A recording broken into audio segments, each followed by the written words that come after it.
आ जाओ, हम लोग शुरू करने जा रहे हैं एसिड के बारे में। हम लोग शुरू करने जा रहे हैं एसिड के बारे में। एक साइंटिस्ट जिसका नाम है आर्हेनिक। आर्हेनिक जो है अपना एक कॉन्सेप्ट देते हैं और उस कॉन्सेप्ट के हिसाब से वो क्या बोलते हैं कि जो एसिड होता है, एसिड एसिड ऐसा सबस्टांस होता है जब उसको हम पानी में डालते हैं ना, तो अगर वो H प्लस आयंस रिलीज कर दिया तो वो सबस्टांस को हम लोग क्या बोलते हैं कि वो सबस्टांस क्या हो जाएगा बच्चों, एसिड हो जाएगा। जैसे फॉर एग्जांपल कि मान लेते हैं ये HA कोई सबस्टांस है, ये एक्वस सोल्यूशन है। एक्वस सोल्यूशन सबको पता है, एक्वस सोल्यूशन चैप्टर 1 में हम लोग डिस्कस किए थे। अब जैसे ही इसको हम लोग पानी में डाले ना, तो ये H प्लस आयन में टूट गया, ये H प्लस आयन में टूट गया। इसका मतलब क्या है बच्चों कि ये जो सबस्टांस है ये हमारा एसिड है। ये जो सबस्टांस है ये हमारा क्या है, एसिड है। तुम कोई भी सबस्टांस को जब तुम एसिड में डालते हो और वो substance H plus ion dissociate करता है, इसका मतलब वो सबस्टांस एसिड है। ठीक है, बचपन में पढ़ते आ रहे हैं कि एसिड वैसा सबस्टांस जिसका सॉवर टेस्ट हो, जो स्किन को जला दे, ये सब वो बचपन का कॉन्सेप्ट है। क्लास 10th का कॉन्सेप्ट क्या है, जब भी किसी सबस्टांस को हम लोग पानी में डालते हैं और वो H प्लस आयन में डिसोसिएट हो जाता है, तो वैसे सबस्टांस को हम लोग क्या बोलते हैं, एसिड बोलते हैं।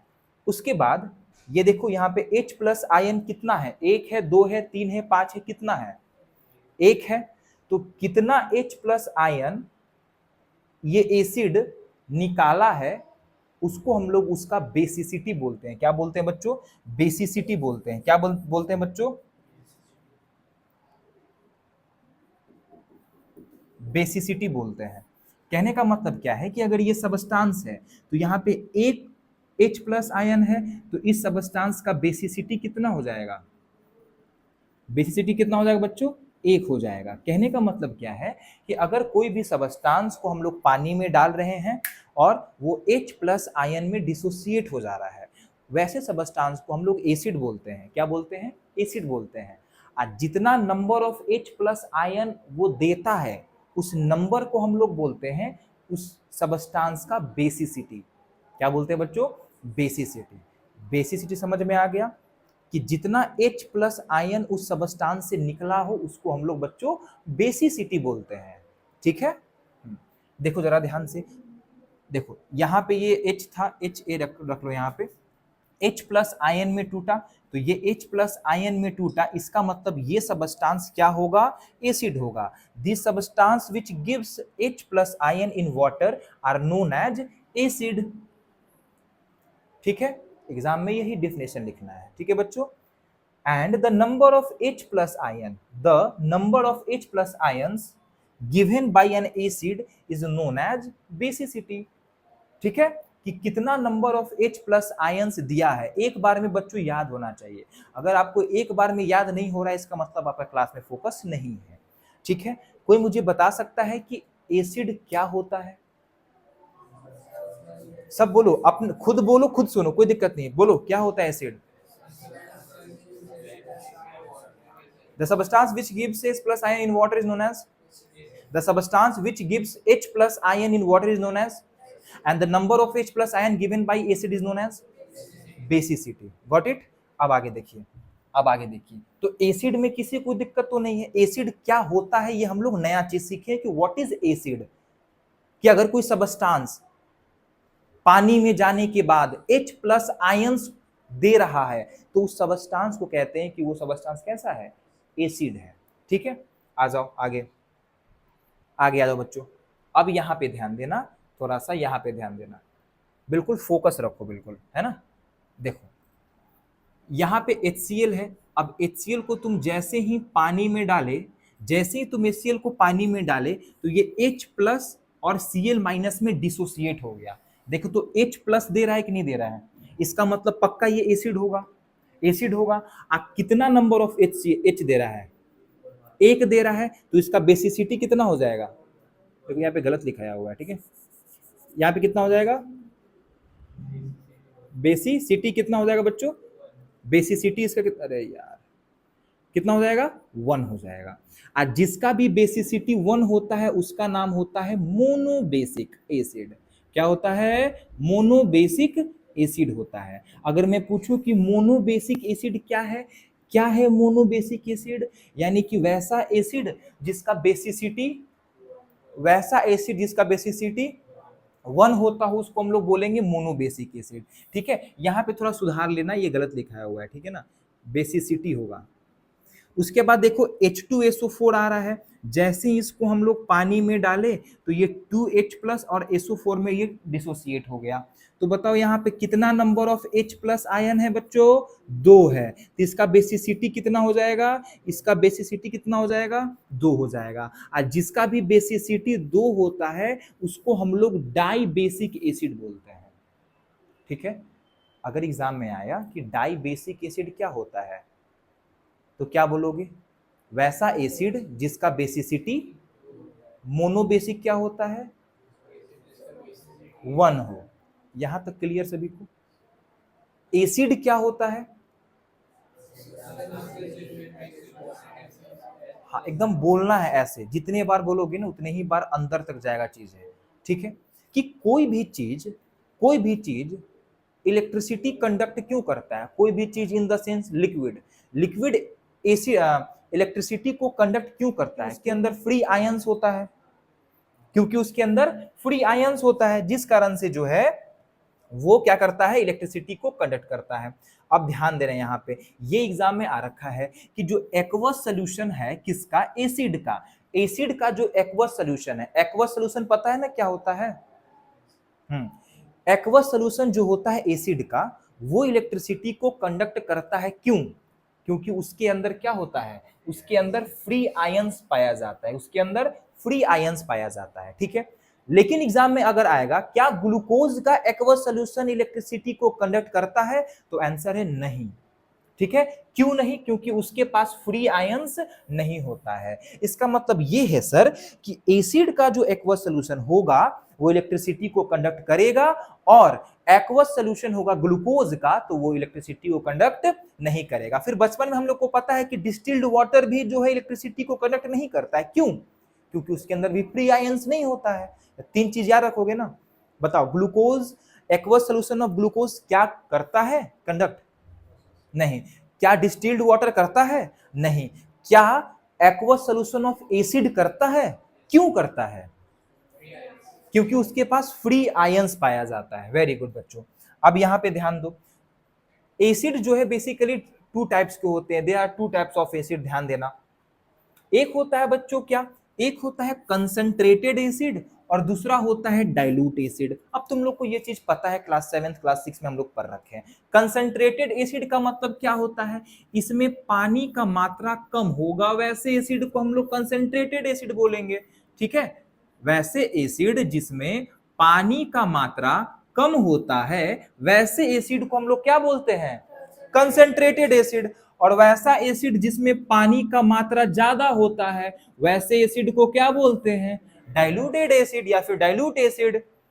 ठीक है, जैसे अगर हम प्रॉपर एसिड लेकर आए और एसिड में पानी मिला दिए, उल्टा बोल दिए, पानी में एसिड मिला दिए।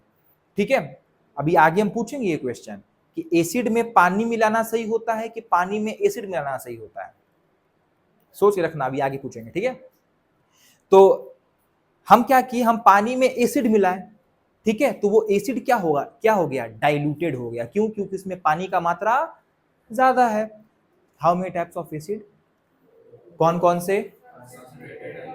डाइल्यूटेड क्या होता है? जिसमें पानी का मात्रा, कॉन्सेंट्रेटेड मतलब जिसमें पानी का मात्रा कम हो। यहां तक क्लियर है सभी को? आगे देखते हैं, आगे देखते हैं। चलो ये यहीं पे लिखा होगा, आ जाओ।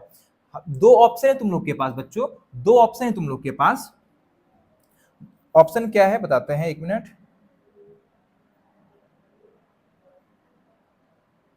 ऑप्शन क्या है बच्चों? कि 2 ऑप्शन है कि एक तुम्हारा 2 बेकर है। ठीक है, इस बेकर में H2O है और इसमें है एसिड। इसमें तुम डाल दिए क्या? इसमें डाल दिए H2O और इसमें डाल दिए एसिड। अब तुम लोग बताओ इन दोनों में से कौन सा ऑप्शन सही है? पहला वाला ऑप्शन सही है और दूसरा वाला गलत है। हाँ, पहला वाला ऑप्शन सही है और दूसरा वाला गलत है। जब भी हम लोग एसिड में पानी को डालते हैं तो एसिड में जो है खलबली मच जाता है और एसिड बाहर की तरफ फेंकता है। क्यों?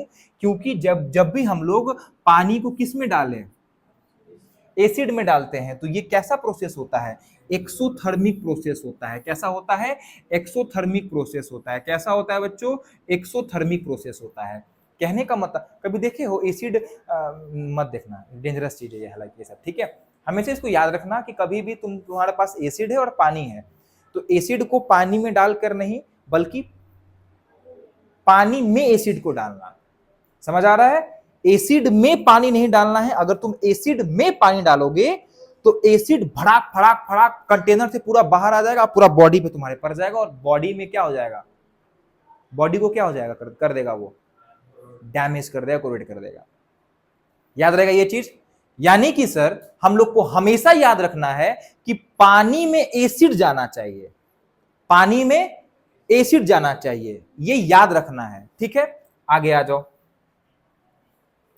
On mixing acid with water, concentration of H plus ion थोड़ा सा कम होता है, जिस कारण से हम लोग सेफ रहते हैं, मतलब बहुत कम होता है। लेकिन अगर उल्टा करोगे तो बहुत ज्यादा होगा, जिस कारण से पूरा का पूरा एसिड जो है वो बाहर आ सकता है। ठीक है, इसको याद रखना। आगे आ जाओ।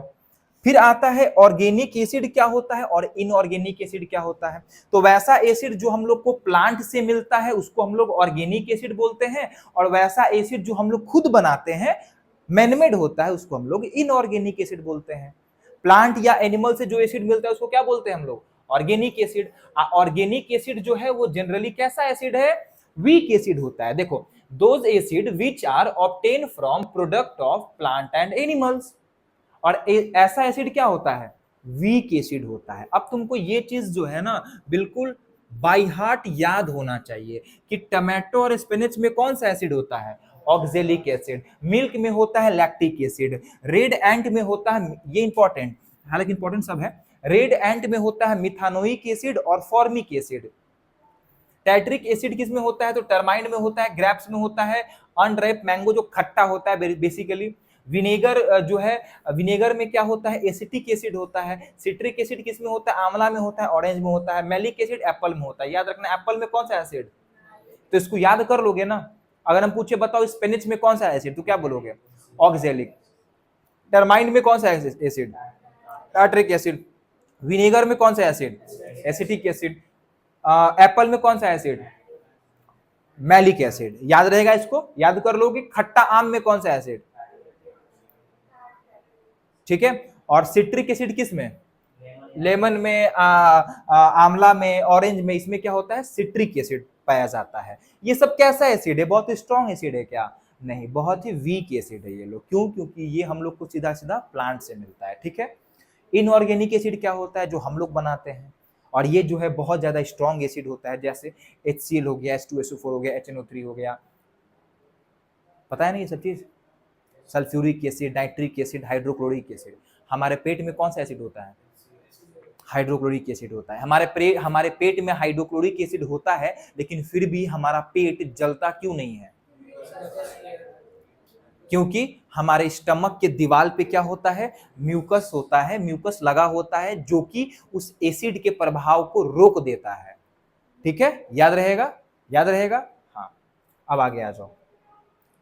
तो हम लोग को पढ़ना है बच्चों स्ट्रॉन्ग एसिड और वीक एसिड क्या होता है। अभी हम लोग दो वर्ड देखे ना कि ये ऑर्गेनिक एसिड बच्चों वीक एसिड होता है, लेकिन इनऑर्गेनिक एसिड स्ट्रॉन्ग एसिड होता है। तो कैसे हम लोग पता करेंगे कि कौन सा एसिड वीक है और कौन सा एसिड स्ट्रॉन्ग है?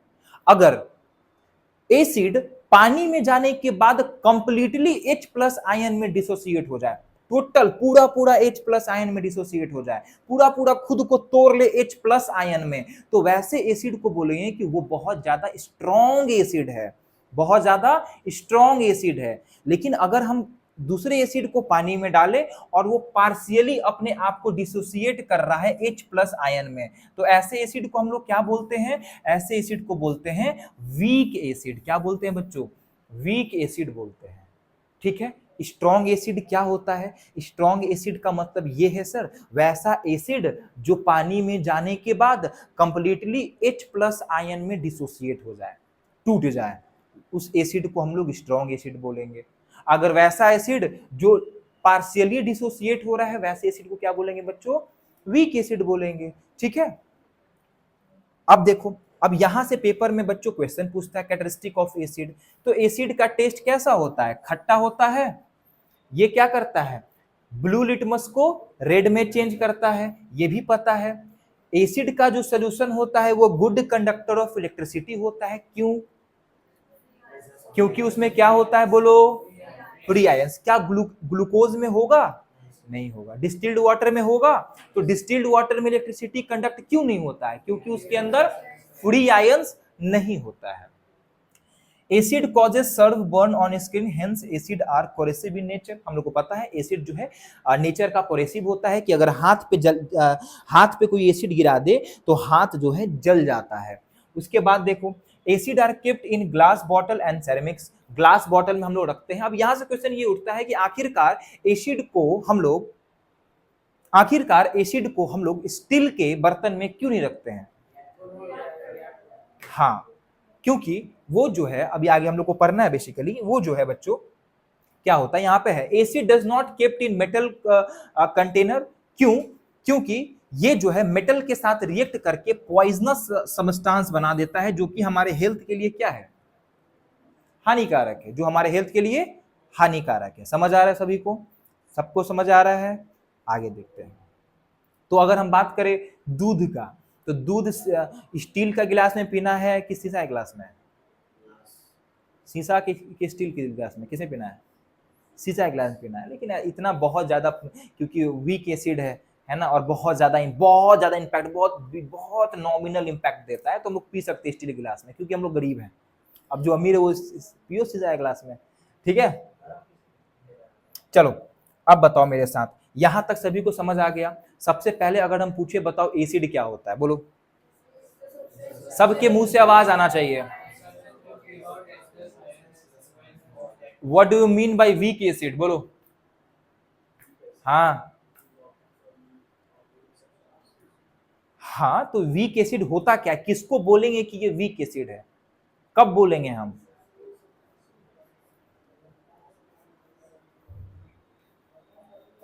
बता सौम्या।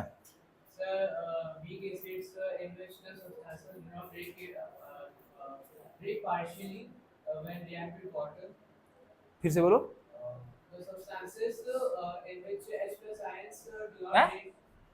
क्या बोल रहा है ये,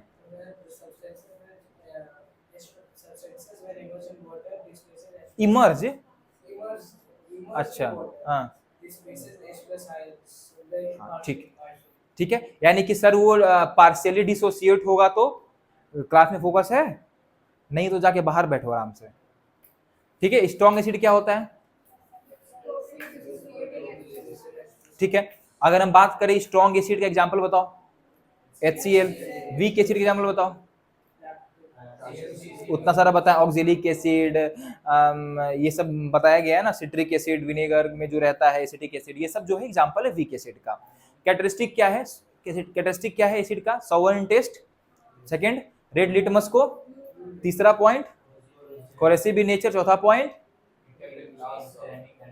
ग्लास में और सिरेमिक कंटेनर में हम लोग रखते हैं।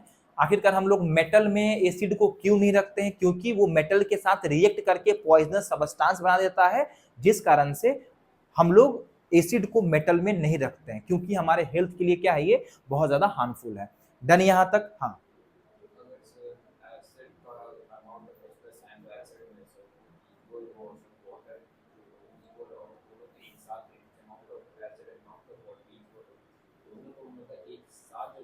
आगे देखते हैं, हम लोग आगे देखते हैं, ठीक है।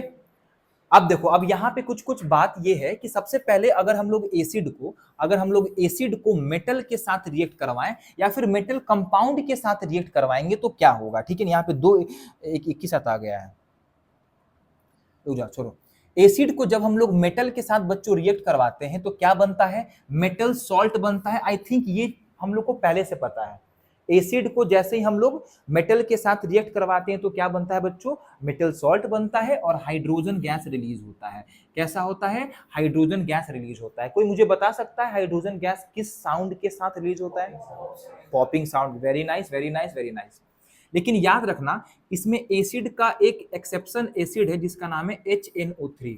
HNO3 अगर किसी मेटल के साथ जब रिएक्ट करता है ना तो वो हाइड्रोजन गैस नहीं देता है, ना मेटल सॉल्ट देता है।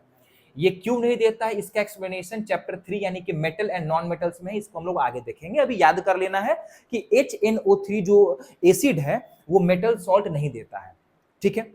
उसके बाद देखो यहाँ पे एक और एक्सेप्शन दिखा हुआ है, जैसे कॉपर हो गया, मैग्नीशियम, यहां से क्वेश्चन आएगा, कॉपर हो गया, मैग्नीशियम हो गया, ये क्या है, एजी मतलब आर्गन, सिल्वर हो गया, प्लेटिनम हो गया और गोल्ड हो गया। ये सब जो मेटल है वो एसिड के साथ रिएक्ट करके मेटल सॉल्ट नहीं देता है, तो इसको याद रहेगा। एक्सेप्शन है तो पूरा रट लोगे ना, कॉपर हो गया, मैग्नीशियम हो गया, सिल्वर हो गया, फिर प्लेटिनम हो गया और गोल्ड हो गया। ये सब जो है बच्चों एसिड किसके साथ, मेटल के साथ रिएक्ट करके क्या नहीं, सॉरी एसिड के साथ रिएक्ट करके क्या नहीं देता है, मेटल सॉल्ट हम लोग को नहीं देता है। अब जो हाइड्रोजन है, हाइड्रोजन किस साउंड के साथ निकलता है, अगर हम बोले कौन सा एसिड मेटल सॉल्ट नहीं बनाता है, HNO3। क्यों नहीं बनाता है ये हम लोग चैप्टर 3 में इसका डिस्कशन करेंगे, ठीक है। कौन सा मेटल सॉल्ट नहीं बनाएगा, याद रहेगा, कॉपर, मैग्नीशियम, एल्युमिनियम, प्लेटिनम और सॉरी सिल्वर, प्लेटिनम और गोल्ड, ठीक है। थोड़ा सा पानी लेके आओ तो दूसरी, हाँ हाँ रखो, कोई दिक्कत नहीं है, ठीक है। हाँ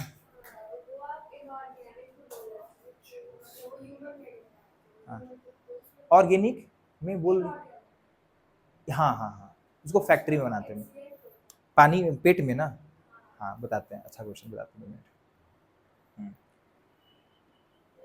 तुम ऐसे बना के क्वेश्चन रखो, ठीक है, तुम्हारा बना हुआ क्वेश्चन हम लास्ट में बताएंगे।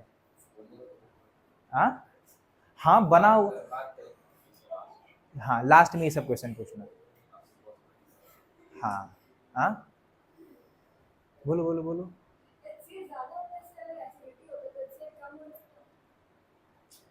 बेसिसिटी हो जाएगा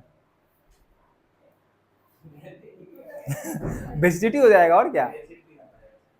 हाँ फिर एसिड पी लो, लेमन उमन मुंह में रख लो।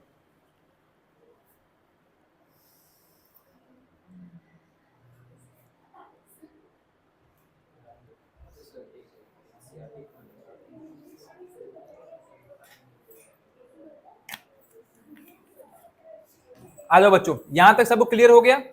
अगर हम लोग क्या करेंगे, एसिड को मेटल के साथ रिएक्ट करवाते हैं तो क्या बनता है, मेटल सॉल्ट बनता है, और क्या बनता है, हाइड्रोजन बनता है, ठीक है ना। कौन कौन सा मेटल है जो एसिड के साथ रिएक्ट नहीं करके और मेटल सॉल्ट नहीं बनाता है, तो कॉपर, इसको याद रखना है बिल्कुल, ये एग्जाम में आता है। कौन कौन सा, कॉपर, मैग्नीशियम, सिल्वर, प्लेटिनम और गोल्ड, याद रहेगा। उसके बाद देखो ये वाला थोड़ा गलत लिखा हुआ है, ठीक है ना, ये गलत लिखा हुआ है यहां पे,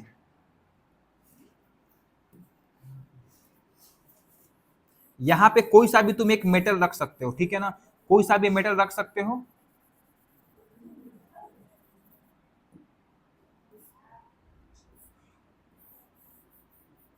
आ जाओ बच्चों, देखो हम क्या बोल रहे हैं कि अगर एसिड किसके साथ रिएक्ट किया, मेटल के साथ, बाप रे बाप,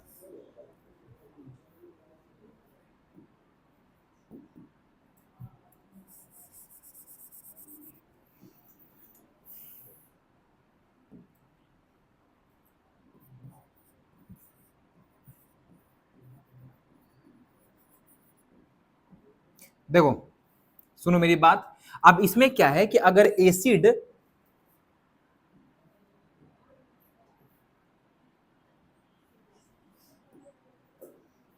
हाँ ठीक है, अगर एसिड मेटल के साथ रिएक्ट करता है तो क्या बनाता है, मेटल सॉल्ट और हाइड्रोजन गैस को क्या करता है, रिलीज करता है। अब यहाँ सेकंड पॉइंट क्या है बच्चों, सेकंड पॉइंट देखो जरा सा। अब तो ये सब तुम लोगों को पढ़ा हुआ है कि अगर एसिड मेटल कार्बोनेट के साथ रिएक्ट करेगा तो क्या बनाएगा, मेटल सॉल्ट बनाता है। या फिर याद है हम चैप्टर 1 में बताया था कि कब CO2 रिलीज करेगा, याद है, जब एसिड, हाँ एसिड जब मेटल कार्बोनेट, याद है कुछ, चैप्टर 1 में हम लोग पढ़े थे कि जब याद है कि CO2 कब रिलीज करता है? जब एसिड मेटल कार्बोनेट के साथ रिएक्ट करेगा तब मेटल सॉल्ट और CO2 निकालेगा, ना कि हाइड्रोजन। जैसे देखो एसिड का नाम क्या है? HCl है। मेटल कार्बोनेट जैसे Na2 क्या है? सोडियम। CO3 क्या है? कार्बोनेट। सोडियम कार्बोनेट के साथ जब रिएक्ट किया तो देखो क्या बनाया? NaCl बनाया, H2O बनाया और CO2 को रिलीज कर दिया। तुम लोग का घर का वर्क क्या है कि तुम लोग को पता करके आना है कि जो CO2 है वो एसिडिक नेचर का होता है कि बेसिक नेचर का होता है। इसको घर से पता करके आना है कि न्यूट्रल होता है, ठीक है, घर से। ये क्वेश्चन सैंपल पेपर में था। आ जाओ, हम क्या बोले बच्चों? जब एसिड मेटल कार्बोनेट के साथ रिएक्ट किया तो क्या बनाया? मेटल सॉल्ट बनाया। और क्या बनाया? CO2। अब घर से क्या करके आना है कि CO2 जो है वो एसिडिक की नेचर होता है कि बेसिक की नेचर होता है? कर लोगे ना? अगर हम बोले कि एसिड मेटल के साथ रिएक्ट करके क्या बनाता है? मेटल सॉल्ट बनाता है। और हाइड्रोजन गैस किस साउंड के साथ?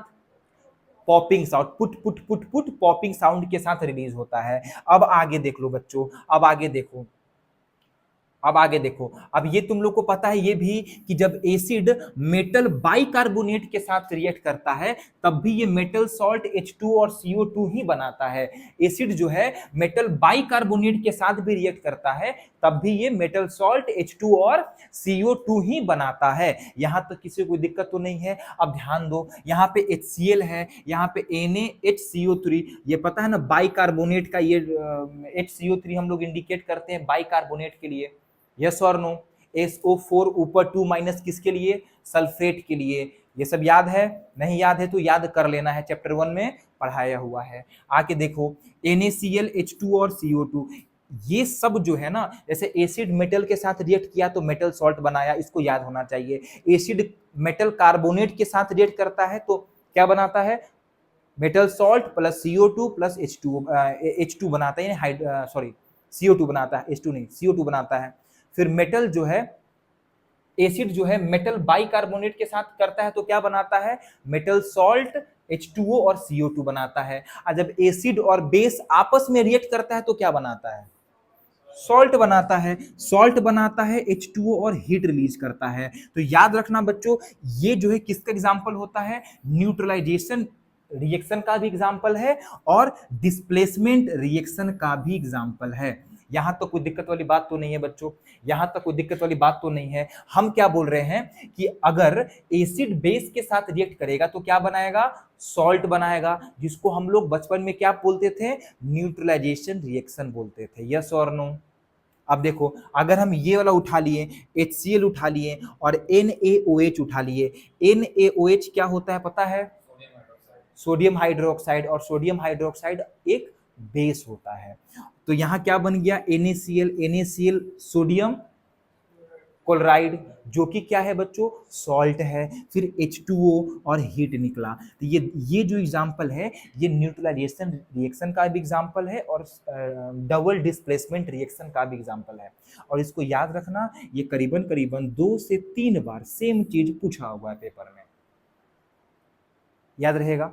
लास्ट देखो, अब लास्ट तुम लोग पढ़ रखे हो कि जब एसिड मेटल ऑक्साइड के साथ रिएक्ट करता है तो सॉल्ट बनाता है। ये भी पिछले चैप्टर में हम बता चुके हैं, ध्यान है क्लास में?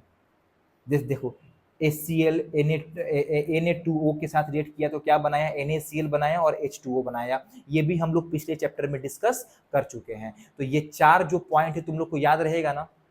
याद रहेगा सभी को? हेलो, हाँ याद रहना चाहिए क्योंकि ये बहुत इंपॉर्टेंट है। अब आगे देखो ध्यान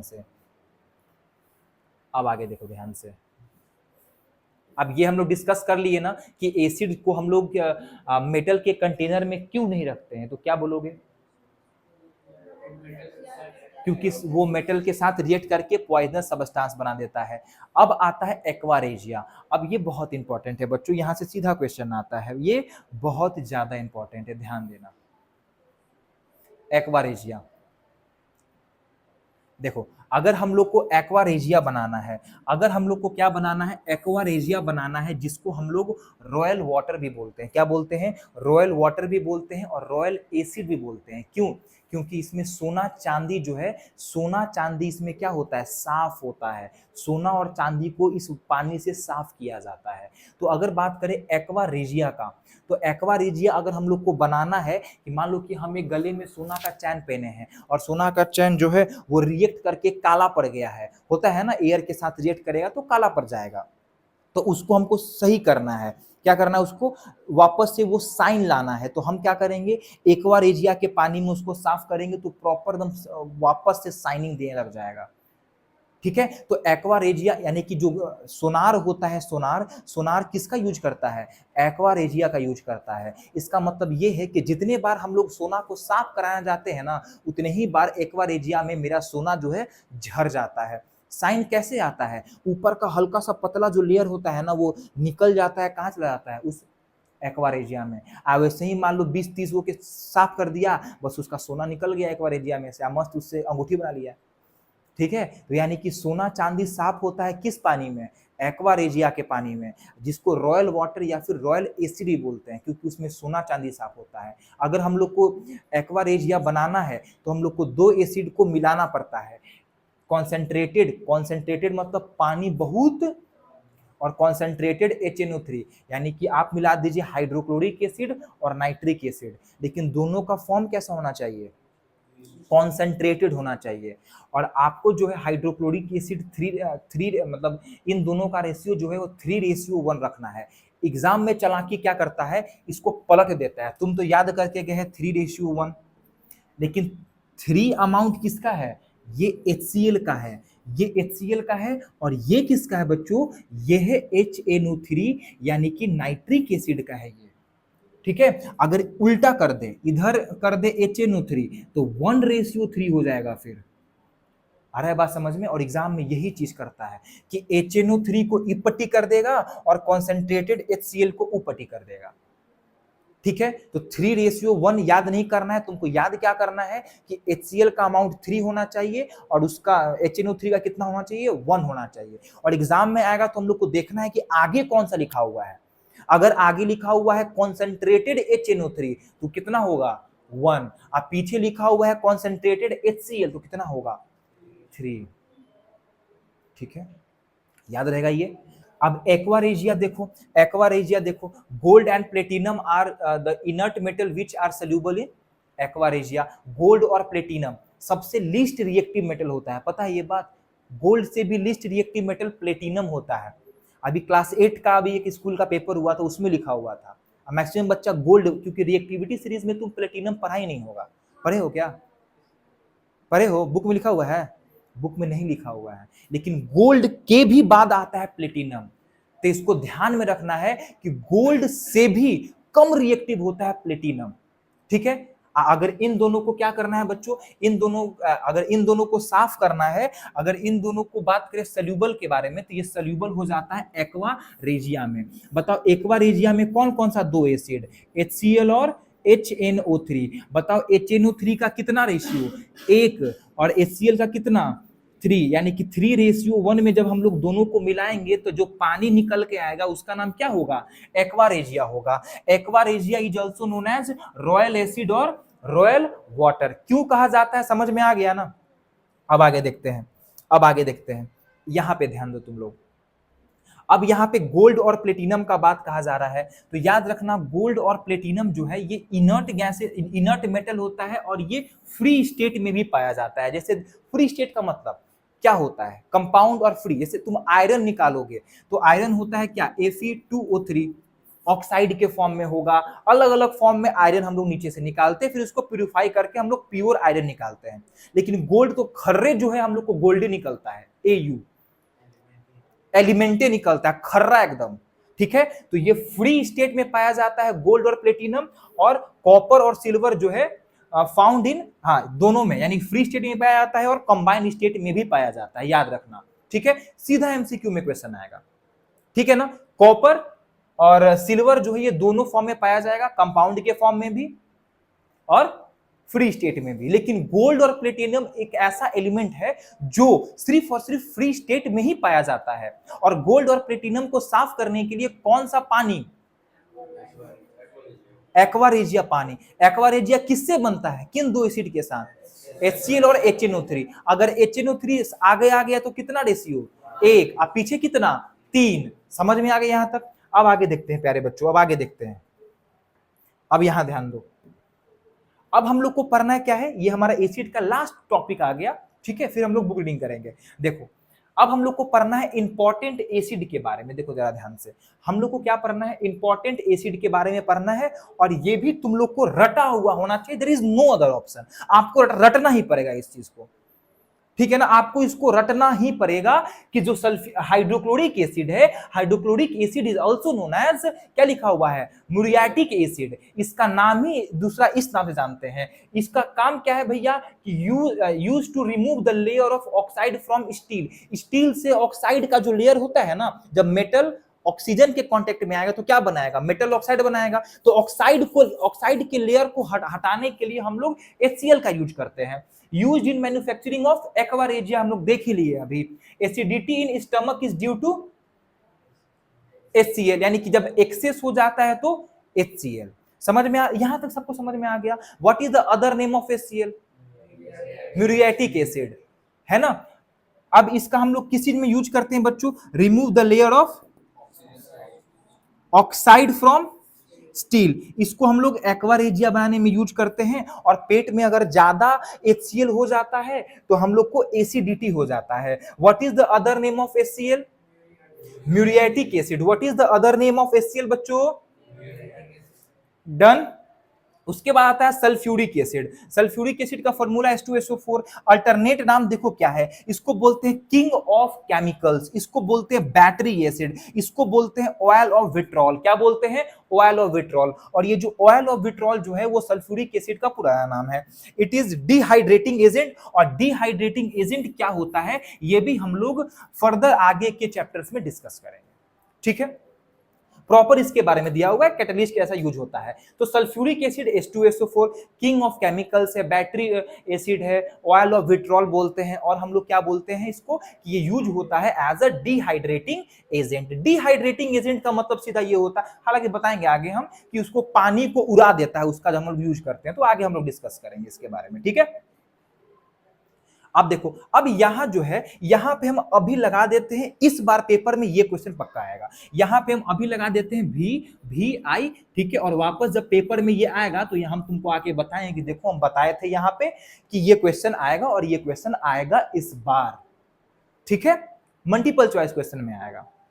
जैसे याद रखना, ये अलग अलग नाम है, जैसे FeSO4.7H2O, ये किस कलर का होता है, ये ग्रीन विट्रॉल होता है। ZnSO4.7H2O, ये व्हाइट विट्रॉल होता है। CuSO4.5H2O, ये ब्लू विट्रॉल होता है। और इसको आपको रट जाना है बिल्कुल, ठीक है, कि इसका कलर कैसा होता है सर, तो ग्रीन होता है। इसका कलर कैसा होता है, तो व्हाइट होता है। इसका कलर कैसा होता है, तो ब्लू होता है। यानी कि कॉपर सल्फेट डॉट 5H2O, यानी कि 5 molecules of water. Zinc sulphate dot 7H2O, यानी कि 7 मॉलिक्यूल्स ऑफ वाटर। FeSO4, यानी कि फेरस सल्फेट डॉट 7H2O, यानी कि उल्टा आ सकता है, या तो ये दे देगा तुमसे ये पूछेगा, या तो ये दे देगा तुमसे ये पूछेगा, कैसे भी आ सकता है। तो इसको याद कर लोगे ना पूरा, इसको याद कर लेना, ठीक है। अब आगे देखते हैं, अब आगे देखते हैं प्यारे बच्चों, ध्यान देना। अब तुम लोग को बचपन से तुम लोग पढ़ते आ रहे हो ना, एसी ड्रेन। एसी ड्रेन क्या होता है तुम लोग को बचपन से पता है।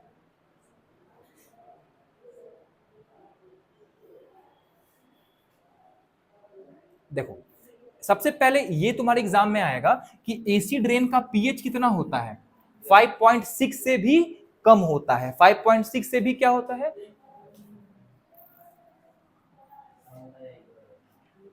हाँ ठीक है ना। यानी कि हम लोग को पता है कि अभी बताएंगे पीएच ये हो, यहाँ पे कितना होता है, 14 होता है, 7 होता है, कितना होता है बीच में, हाँ गुड।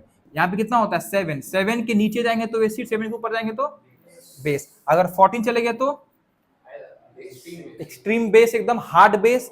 0 आ गया तो, अब बीच में है 5.6, यानी 5.6 से 6 के 5.6 मतलब 5.6 और 7 के बीच में होता है, ठीक है ना। 5.6 और 7 के बीच में होता है, लेकिन 7 न्यूट्रल नहीं हो जाता है, उसके नीचे ही होता है, ठीक है ना, एसिड होता है नीचे ही होता है, 7 नहीं होता है, 6 होगा, 5.6 होगा, 5.8 होगा, फिर 6 होगा, 6.8 होगा, 6.5 होगा, इस टाइप का होता है इसमें।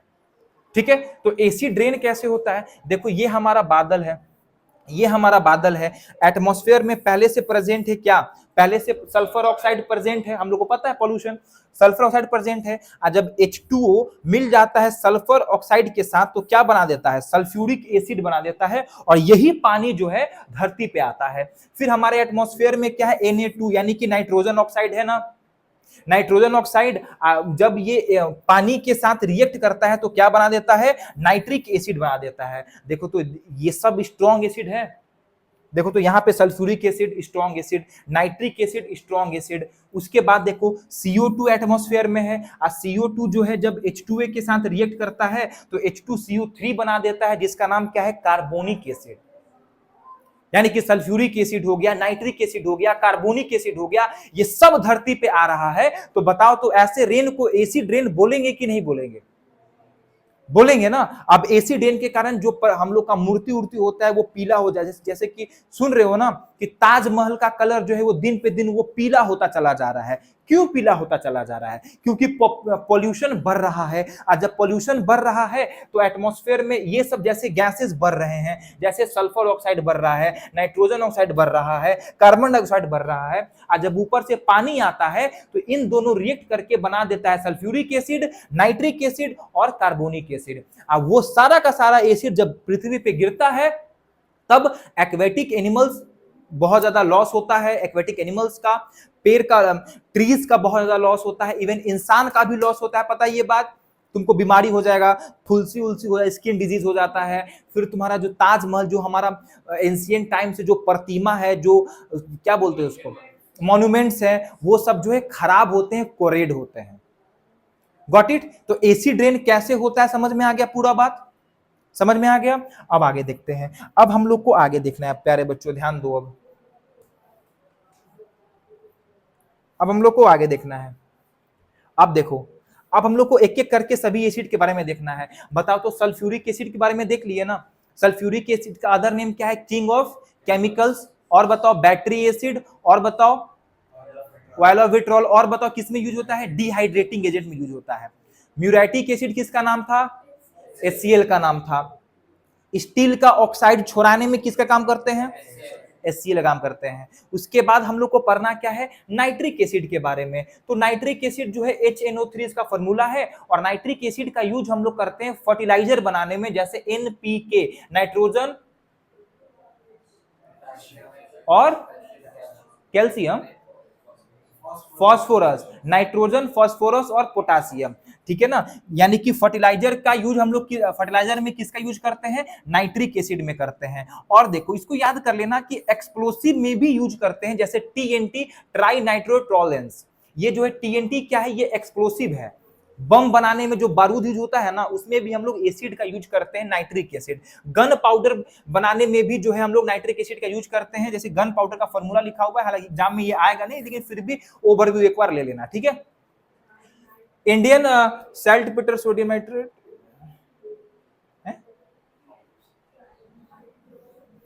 Try nitrate Tollens.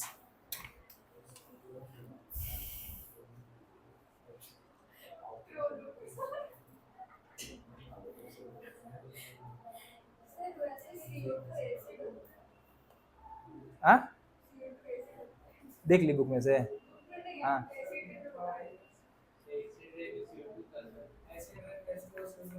अरे मिक्स हो रहा तब ना बाबू, CO2 का नेचर पहले से कैसा होता है बताओ।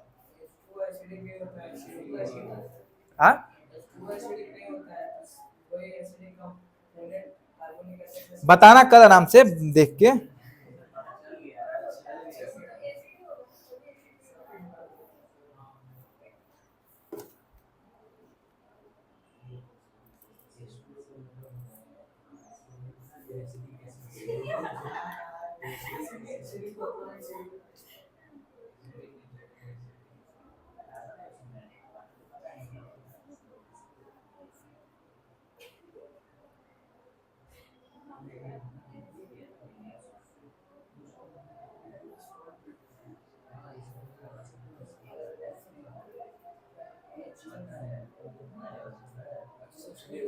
हम्म,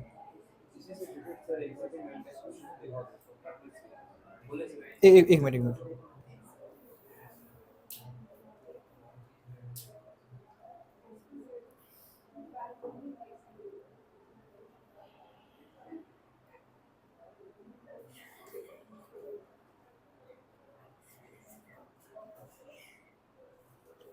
एक मिनट रुको। देखो, इंडियन सेल्ट पीटर जो है, ये जो है किससे बना होता है? सोडियम नाइट्रेट से बना होता है। किससे बना होता है बच्चों? सोडियम नाइट्रेट से बना होता है इंडियन सेल्ट पीटर। पता है तुम लोग को क्या है ये इंडियन सेल्ट पीटर? पता है क्या है?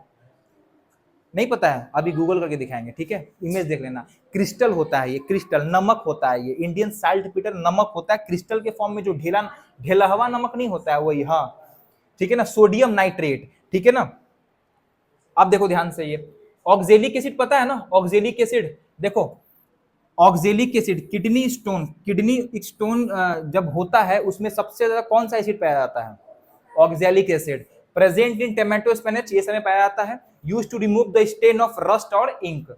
रस्ट, शर्ट पे जब इंक का धब्बा गिर जाता है तो उसको छुड़ाने के लिए कौन सा एसिड का यूज करते हैं? तो उसको छुड़ाने के लिए यही ऑक्जेलिक एसिड का यूज करते हैं। हमारे पेट के पीछे यहाँ पे किडनी होता है, तो किडनी में बताओ जरा, किडनी में कौन सा एसिड, किडनी स्टोन में कौन सा एसिड सबसे ज्यादा पाया जाता है? ऑक्जेलिक एसिड पाया जाता है, ठीक है ना। लैक्टिक एसिड दूध में पाया जाता है, कर्ड में पाया जाता है लैक्टिक एसिड। अब हम लोग को पता है due to excessive exercise lactic acid is formed in the muscle, हम लोग को पता है सब चीज, जिसके कारण थकावट होता है, मतलब फटीग होता है, दर्द होता है, यहाँ पे क्रैम्प होता है।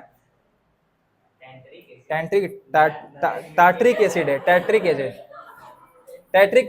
तांत्रिक एसिड नहीं है, टैट्रिक एसिड है।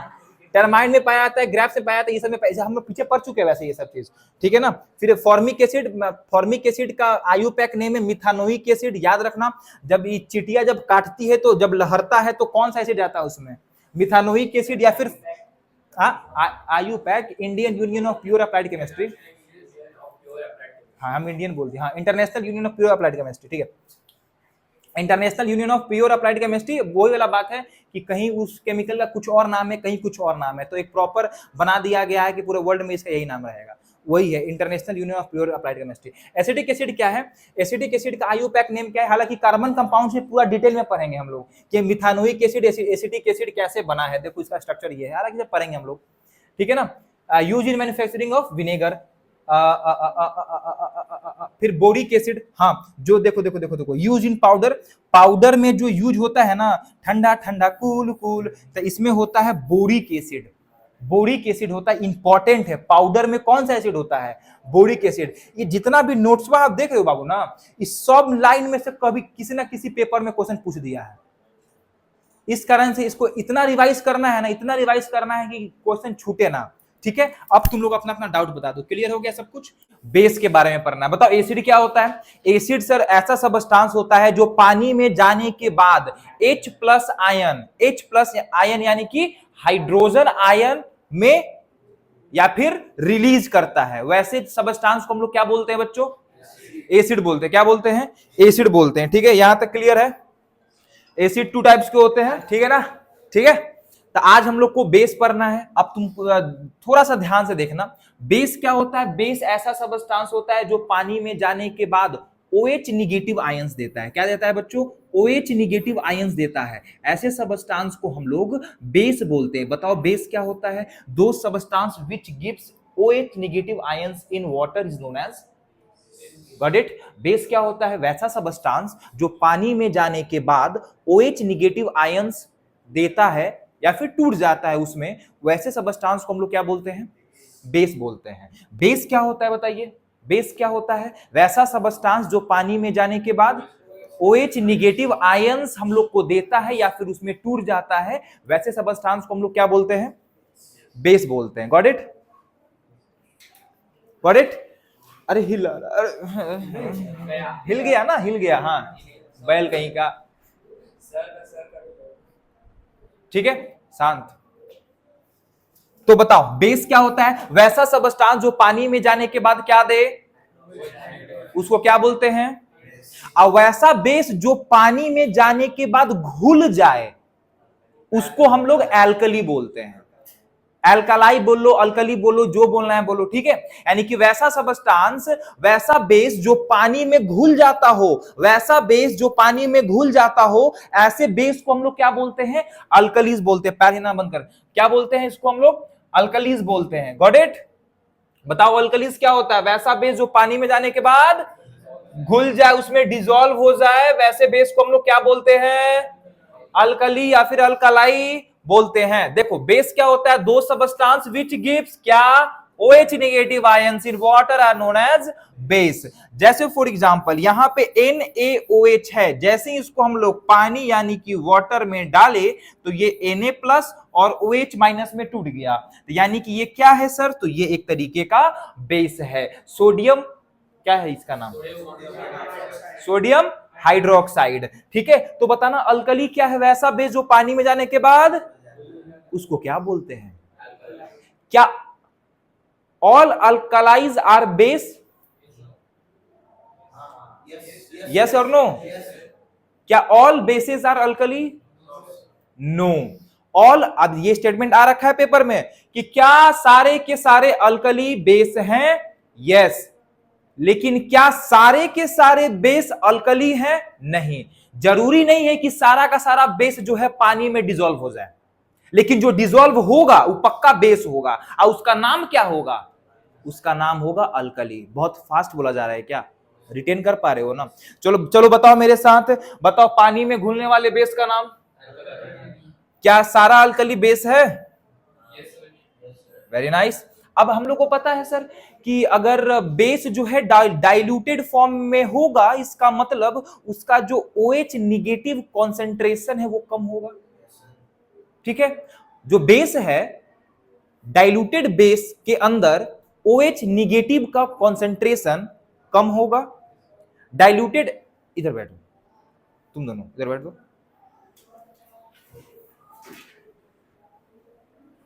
हाँ ठीक है बच्चों, तो क्या मैं ये बैकबोन स्टेट, क्या मैं ये बोल सकता हूं कि वैसा बेस, वैसा डाइल्यूटेड बेस, मतलब कहने का सेंस क्या है कि अगर डाइल्यूटेड बेस है तो कह सकता हूं कि उसके अंदर OH निगेटिव का कॉन्सेंट्रेशन कम होगा, है ना। अगर हम उसमें OH निगेटिव का कॉन्सेंट्रेशन बढ़ा देते हैं तो कह देंगे कि वो स्ट्रॉन्ग बेस हो जाएगा, कह सकते हैं ना। तो सिंपल सी बात है कि यहां पे नोट करके लिख दिया गया है क्या कि भैया क्या है ना कि जब आप डाइल्यूटेड बेस को लेते हैं ना तो उसमें जो कॉन्सेंट्रेशन होता है OH निगेटिव आयंस का वो कम रहता है, ठीक है। बताओ अल्कलीज क्या है बच्चों? बोलो, सारे बच्चे बोलेंगे ना, क्योंकि देखो नहीं बोलोगे तो सीख नहीं पाओगे, ठीक है। बेस क्या होता है? वैसा सबस्टांस जो OH निगेटिव आयंस में टूट जाता है। अगर डाइल्यूटेड है तो उसमें OH निगेटिव कॉन्सेंट्रेशन, अगर हम बेस को लिटमस पेपर पे डालेंगे तो क्या होगा? रेड से ब्लू हो जाएगा। बेस का जो टेस्ट, बेस का जो वो होता है, टच होता है, बहुत सोपी टू टच होता है। साबुन हम लोग देखिए, साबुन क्या है सर? साबुन बेस है, तो साबुन सोपी टाइप नहीं लगता है, फील छूते हैं तो चिकन चिकन लगता है। देखो अब हम अगर हम बात करें कि एक्वस सोल्यूशन ऑफ बेस, क्या बेस का एक्वस सोल्यूशन, क्या बेस का एक्वस सोल्यूशन वाटर नहीं, इलेक्ट्रिसिटी को कनेक्ट करता है? यस। क्यों करता है? क्योंकि उसमें OH निगेटिव आयंस है। अगर तुम्हारे एग्जाम में क्वेश्चन आएगा कि क्या बेस का, सुनो मेरी बात, क्या बेस का एक्वस सोल्यूशन इलेक्ट्रिसिटी को कंडक्ट करेगा, यस और नो? तो आंसर है यस।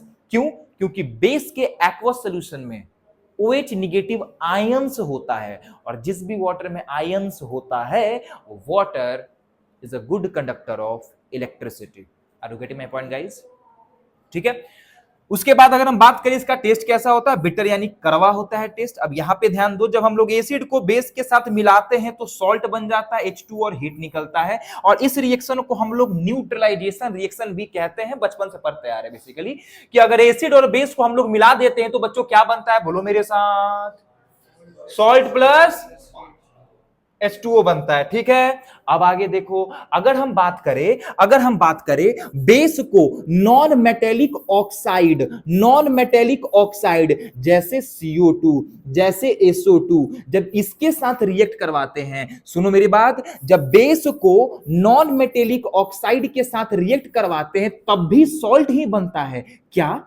यानी कि कहीं ना कहीं हम लोग कह सकते हैं कि ये जो नॉन मेटेलिक ऑक्साइड है ये पक्का एसिडिक की नेचर होगा, बोलो हाँ, तभी तो सॉल्ट बन रहा है ना। यानी कि नॉन मेटेलिक ऑक्साइड का नेचर कैसा होता है?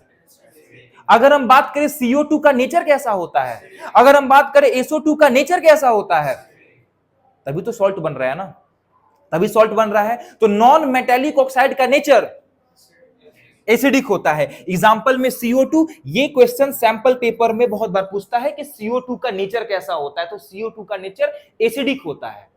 Got it? आगे देखिए, base react with some metal gives hydrogen gas, जैसे बेस है NaOH बेस है, जिंक मेटल है, और हम लोग को दे क्या रहा है बउआ? हम लोग को दे रहा है हाइड्रोजन। और ये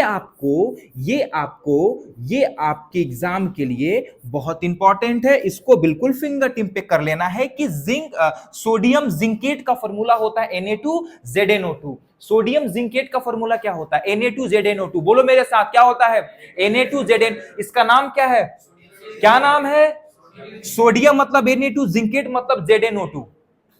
Na2ZnO2 सोडियम जिंकेट। और ये कब बना? जब हम लोग NaOH को जिंक के साथ रिएक्ट करवाएं तब क्या बनता है? सोडियम जिंकेट बना, और क्या रिलीज किया? Hydrogen gas. हाइड्रोजन गैस जब रिलीज होता है तो कैसा साउंड निकलता है? पॉपिंग साउंड निकलता है। नॉन मेटेलिक ऑक्साइड का नेचर कैसा होता है? SO2 का नेचर क्या है? H2O का नेचर क्या है? न्यूट्रल। CO2 का नेचर समझ आ रहा है पूरा? अब आगे देखते हैं। तो अगर हम बात करें सर, कभी कभी क्या होता है कि बेस कुछ मेटल के साथ रिएक्ट करता है तो हाइड्रोजन देता है, तो एक रिएक्शन लिखिए, तो लिख दोगे NaOH प्लस Zn, तो सोडियम जिंकेट क्या बना? क्या बना? फॉर्मूला क्या था? Na2ZnO2। Na2 बताओ अल्कली क्या है? बोलो सब। क्या सारे अल्कली बेस है? क्या सारे बेस अल्कली है? Very nice. बताओ बेस क्या है?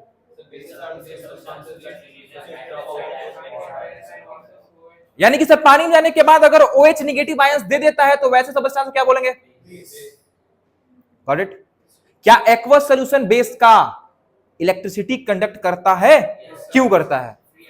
क्योंकि उसके अंदर फ्री आयंस होता है। किसका फ्री आयंस होता है? OH निगेटिव आयंस होता है, H प्लस आयन नहीं होकर क्या होता है? OH। क्या ग्लूकोज का एक्वस सॉल्यूशन, बैठो, क्या हुआ? अरे है भाई, रखे हुए, बैठ जाओ। क्या ग्लूकोज का एक्वस सॉल्यूशन इलेक्ट्रिसिटी को कंडक्ट करता है? ग्लूकोज का एक्वस सॉल्यूशन इलेक्ट्रिसिटी को कंडक्ट नहीं करता है क्योंकि उसके अंदर आयंस नहीं पाए जाते हैं। हाँ, डिसोसिएट नहीं कर पाता है, जिस कारण से उसमें आयंस नहीं पाए जाते हैं, और जिस भी लिक्विड में आयंस नहीं पाए जाएंगे वो लिक्विड जो है इलेक्ट्रिसिटी को कंडक्ट। यहां तक क्लियर है बच्चों? अब ध्यान दो यहां पे, बताओ जरा कि बताओ,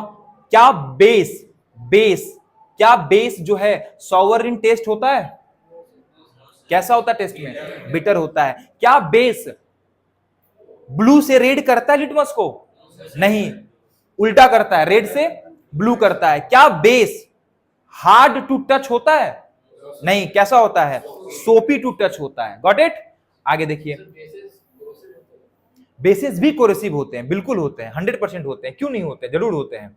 ठीक है। स्ट्रॉन्ग बेस, आइए ध्यान से, स्ट्रॉन्ग बेस क्या होता है? अगर हम लोग बेस को उठाएं और पानी में पूरा डिसोसिएट हो जाता है तो ये कोरेसिव हो जाता है। Strong base are corrosive in nature. Got it?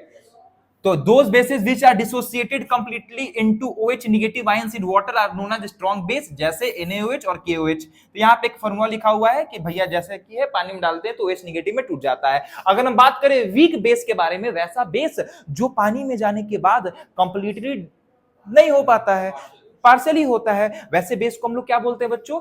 Weak base बोलते हैं। Example NH4OH। अब NH4OH का नाम तुम लोग को खुद से लिखना है, ठीक है। अब देखो, अब यहां से क्वेश्चन आता है यूजेस ऑफ बेस। अब यहां से क्या, हाइड्रोक्साइड, गुड, ठीक है। यूजेस ऑफ बेस में सबसे पहले आता है सोडियम हाइड्रोक्साइड। क्या आया मेरे साथ बोलो, अभी लिखवाएंगे, बैकबोन स्ट्रेट रखना, ठीक है। बताओ पहला बेस का नाम बताइए, पहला बेस का नाम बताइए, पहला बेस का नाम बताइए।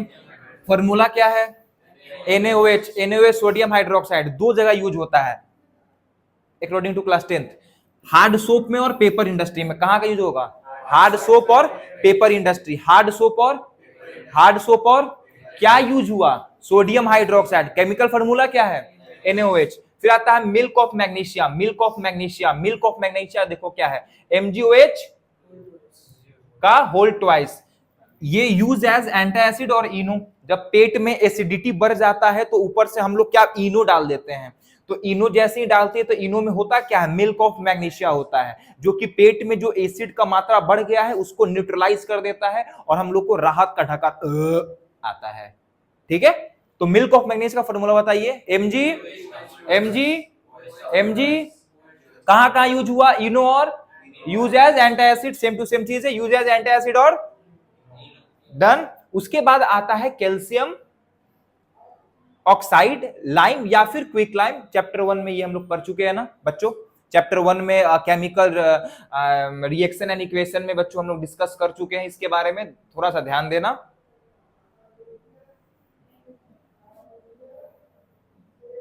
देखो कैल्शियम ऑक्साइड जिसको लाइम भी बोलते हैं या फिर जिसको क्विक लाइम भी बोलते हैं, इसका फॉर्मूला क्या होता है, CaO, calcium oxide, calcium oxide, calcium oxide. नाम क्या है इसका, कैल्शियम ऑक्साइड, लाइम या फिर क्विक लाइम। क्या नाम है बच्चों, क्विक लाइम। अब इसको हम लोग कहां पे डालते हैं, it remove the acidic character of soil. Soil में एसिडिक कैरेक्टर जब आ जाता है उसके बाद हम लोग इसको डालते हैं तो उसके बाद इस सॉइल को न्यूट्रलाइज कर देता है। यानी कि जब एसिड रेन हुआ और सॉइल जो है वो एसिडिक की नेचर हो गया तो सॉइल के ऊपर हम लोग क्या डालेंगे, सॉइल के ऊपर हम लोग क्विक लाइम डालेंगे, कैल्शियम ऑक्साइड डालेंगे, जिससे क्या होगा कि सॉइल जो है वो न्यूट्रल हो जाएगा। It is use in manufacturing of cement. अब ये बहुत इंपॉर्टेंट है, सीमेंट के मैन्युफैक्चरिंग में हम लोग कैल्शियम ऑक्साइड का भारी मात्रा में यूज करते हैं। सीमेंट इंडस्ट्री में जब सीमेंट बनाना हो तो हम लोग कैल्शियम ऑक्साइड का बहुत ज्यादा यूज करते हैं। अब यहां पे दिया गया है कि सीमेंट में 66 से लेकर 70% के आसपास क्या होता है, कैल्शियम ऑक्साइड होता है। अब तुम थोड़ा ध्यान दो, अगर 70% से तुम अगर ज्यादा कैल्शियम ऑक्साइड डाल दोगे सीमेंट में तब क्या होगा, cracks are formed after hardening of cement. जब सीमेंट जम जाएगा तो उसमें क्रैक्स बनना शुरू हो जाएगा। अगर तुम 60 से कम, ठीक है, अगर हम 60 से कम एथी करेंगे तो proper hardening of cement does not take place, यानी प्रॉपर होगा ही नहीं। यानी कि हमको एग्जैक्ट क्वांटिटी में, एग्जैक्ट रेशियो में मेरे को कैल्शियम ऑक्साइड का यूज करना पड़ेगा, नहीं तो बनेगा, जब सीमेंट बनेगा तो अगर रेशियो से ज्यादा होगा तो जमने के बाद सीमेंट में क्रैक आ जाएगा, अगर रेशियो से कम होगा तो प्रॉपर से जमेगा ही नहीं। तो बताओ सीमेंट इंडस्ट्री में हम लोग किस चीज का यूज करते हैं, सीमेंट इंडस्ट्री में हम लोग कैल्शियम ऑक्साइड का यूज करते हैं, जिसका नाम क्या है, क्विक लाइम, जिसका नाम क्या है, लाइम, जिसका फॉर्मूला क्या है, CaO। क्या है, CaO। मेनली इसका कंपोजिशन क्या होता है, तो 66 से लेकर के 70% के बीच में इसका कंपोजिशन होना चाहिए सीमेंट में। अगर 70% से अगर आप ज्यादा कैल्शियम ऑक्साइड डालते हो सीमेंट में तो सीमेंट जो है जमने के बाद उसमें क्रैक आना शुरू हो जाएगा। अगर 60% से कम डालते हो तो प्रॉपर सीमेंट जमेगा ही नहीं। तो अभी हम लोग 3 बेस के बारे में पढ़े ना। सबसे पहले सोडियम हाइड्रोक्साइड, जिसका यूज हार्ड सोप और पेपर इंडस्ट्री में करते हैं। मिल्क ऑफ मैग्नीशिया का फॉर्मूला होता है MgOH का होल ट्वाइस, जिसका यूज हम लोग यूज एज एंटासिड और इनो में करते हैं। तीसरा हम लोग पढ़े क्या, कैल्शियम ऑक्साइड CaO, जिसका नाम लाइम या फिर क्विक लाइम भी है।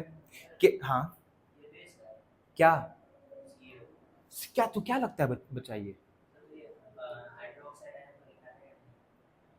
क्यों नहीं निकालेगा, जब पानी के साथ मिलेगा तो H2O मिलेगा ना उसमें।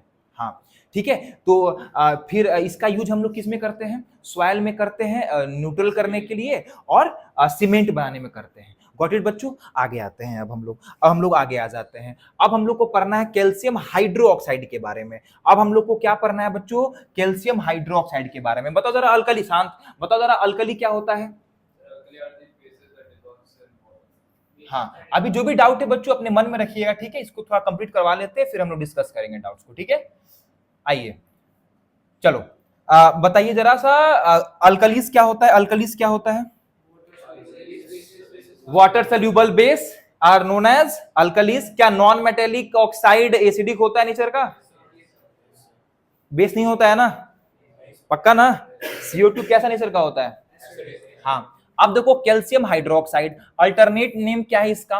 तो स्लैग्ड लाइम, जिसको क्या बोलते हैं? बुझा हुआ चूना, पता है ना, हम लोग पढ़ चुके चैप्टर 1 में है।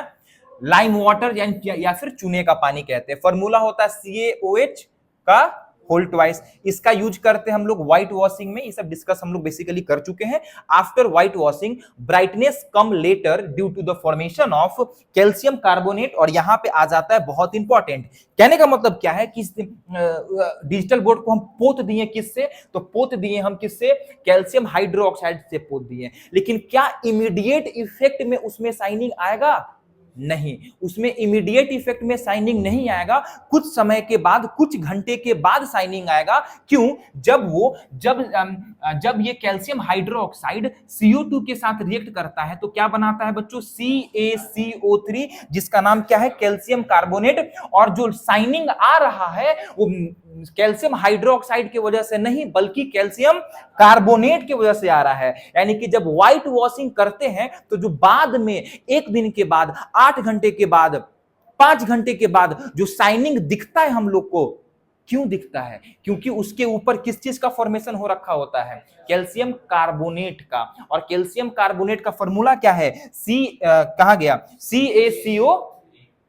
तो व्हाइट वॉशिंग में हमारा शाइनिंग आ रहा है, क्यों आ रहा है? ड्यू टू CaCO3, जिसका नाम क्या है?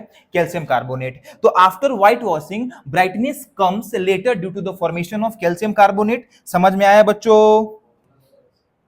क्या? कहां पे?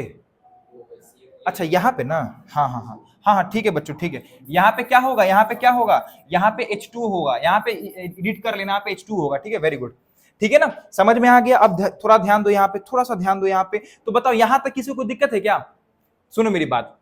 सबसे पहले हम क्या पढ़े? सबसे पहले बेस के बारे में बताएं। बेस क्या होता है बताओ? यानी पानी में जाने के बाद अगर OH निगेटिव आयंस में टूट जाए तो क्या बोलेंगे? बेस। क्या सारा बेस अल्कली है? क्या सारा अल्कली बेस है? अल्कली है क्या? वैसा बेस जो वाटर में डिसॉल्व हो जाए उसको क्या बोलते हैं? अल्कलीज बोलते हैं। क्या बेस ब्लू को रेड में कन्वर्ट करता है क्या? लिटमस को?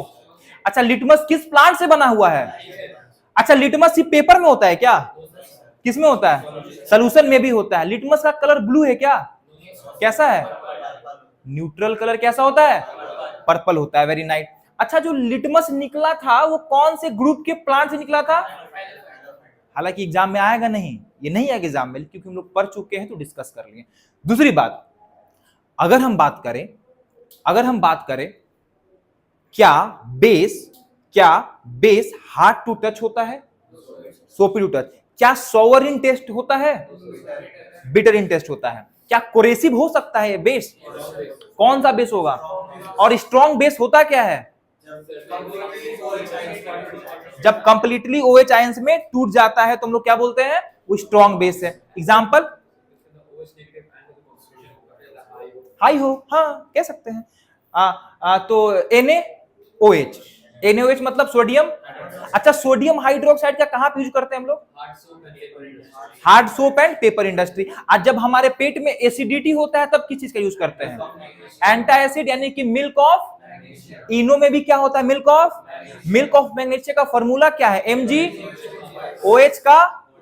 Very nice. अगर हम बात करें कैल्शियम ऑक्साइड, जिसका अदर नेम क्या है? लाइम और क्विक लाइम। उसके बाद अगर हम बात करें कि एग्जैक्ट कॉम्पोजिशन कितना होना चाहिए। अगर 70% से ज्यादा हुआ तो क्रैक हो जाएगा, कम हुआ तो जम नहीं पाएगा। फिर हम लोग लास्ट में क्या पढ़े, कैल्शियम हाइड्रोक्साइड। कैल्शियम हाइड्रोक्साइड को हम लोग व्हाइट वॉशिंग के लिए यूज करते हैं।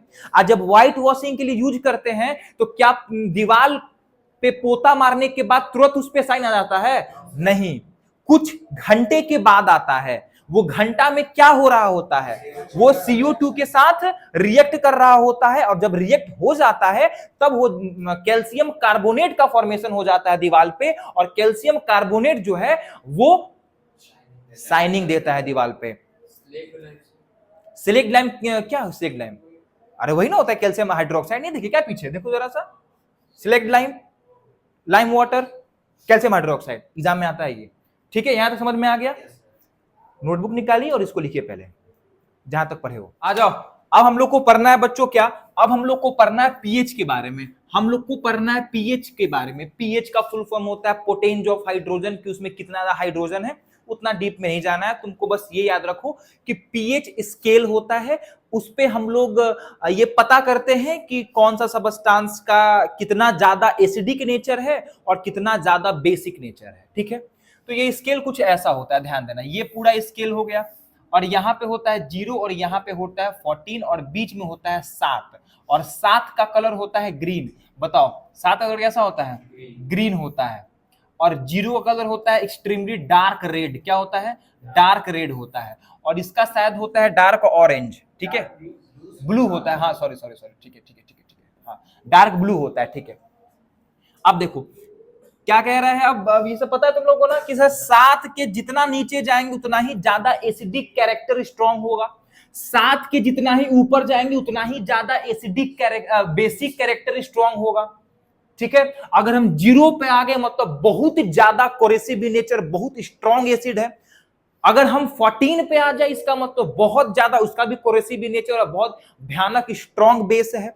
तो बस हम लोग को यही याद रखना है पोटेंज ऑफ हाइड्रोजन में कि भैया HCl का पीएच कितना है? 0 है। आए कौन है रे? HCl यानी कि हाइड्रोक्लोरिक एसिड का पीएच कितना होता है? 0, यानी कि ये स्ट्रॉन्गेस्ट एसिड है। बोलो यस और नो। अब ये तुमको थोड़ा सा दिमाग में रखना पड़ेगा, ये सीधा एमसीक्यू में आ जाता है। ठीक है, सीधा एमसीक्यू में आता है। गैस्ट्रिक जूस का कितना होता है? 1.2 होता है। लेमन जूस का होता है 2.2। 3 से 4 बार जिसको पढ़ोगे ना तो अपने आप सेट हो जाएगा।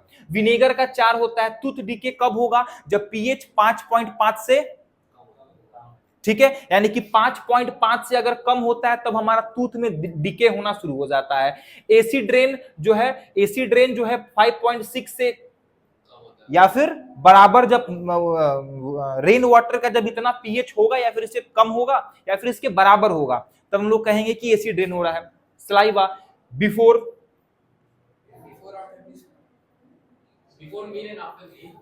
ईट या हाँ मील, ठीक है मील, बिफोर मील कितना होता है? आफ्टर कितना होता है? 5.8। तो इसको याद रखना है बच्चों, ठीक है ना। देखो पीएच इन डिस्टिल्ड वाटर कितना होता है? 7 होता है। अब 7 होता है इसका मतलब ये न्यूट्रल हो गया। टूथपेस्ट का पीएच कितना होता है? 8 होता है। 8 यानी कि ये बेसिक हो गया। बेसिक हुआ ना। जब हम लोग खाना खाएं देखो तो पीएच घट गया, यानी कि एसिडिक हो गया, एसिडिक मुंह हो गया। उसके बाद उसमें हम लोग टूथपेस्ट मारते हैं मॉर्निंग में टूथपेस्ट मारे तो बेस हो गया, एसिड बेस मिल करके क्या हो गया? हमारा माउथ न्यूट्रल हो गया। मिल्क ऑफ मैग्नीशिया का 10 होता है। हाँ देखो ये बहुत बार पूछा है।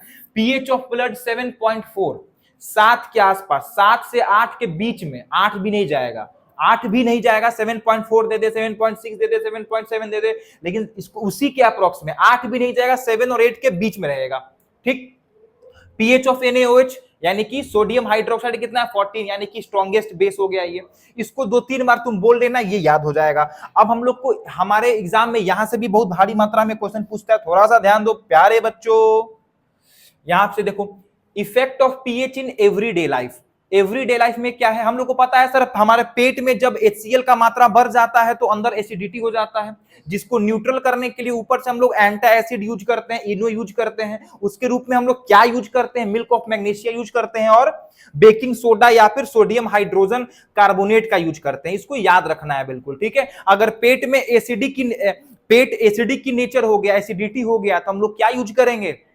एंड एसिड यूज करेंगे, ठीक है। तो उसमें हम लोग क्या यूज करते हैं बच्चों, मिल्क ऑफ मैग्नीशिया यूज करते हैं, बेकिंग सोडा यूज करते हैं, या फिर सोडियम हाइड्रोजन कार्बोनेट का भी यूज करते हैं, ठीक। आगे देखते हैं, आ जाओ। उसके बाद आता है यहां पे माउथ। माउथ के बारे में बता दिए कि जब टूथ डिके कब शुरू होता है, तो 5.5 या फिर 5.5 के जब नीचे जाता है हमारा माउथ का पीएच, तो उसको मेंटेन करने के लिए हम लोग क्या करते हैं, टूथपेस्ट का यूज करते हैं। टूथपेस्ट जो है वो बेसिक की नेचर होता है, जिस कारण से हमारा जो है माउथ वो न्यूट्रल हो जाता है, ठीक।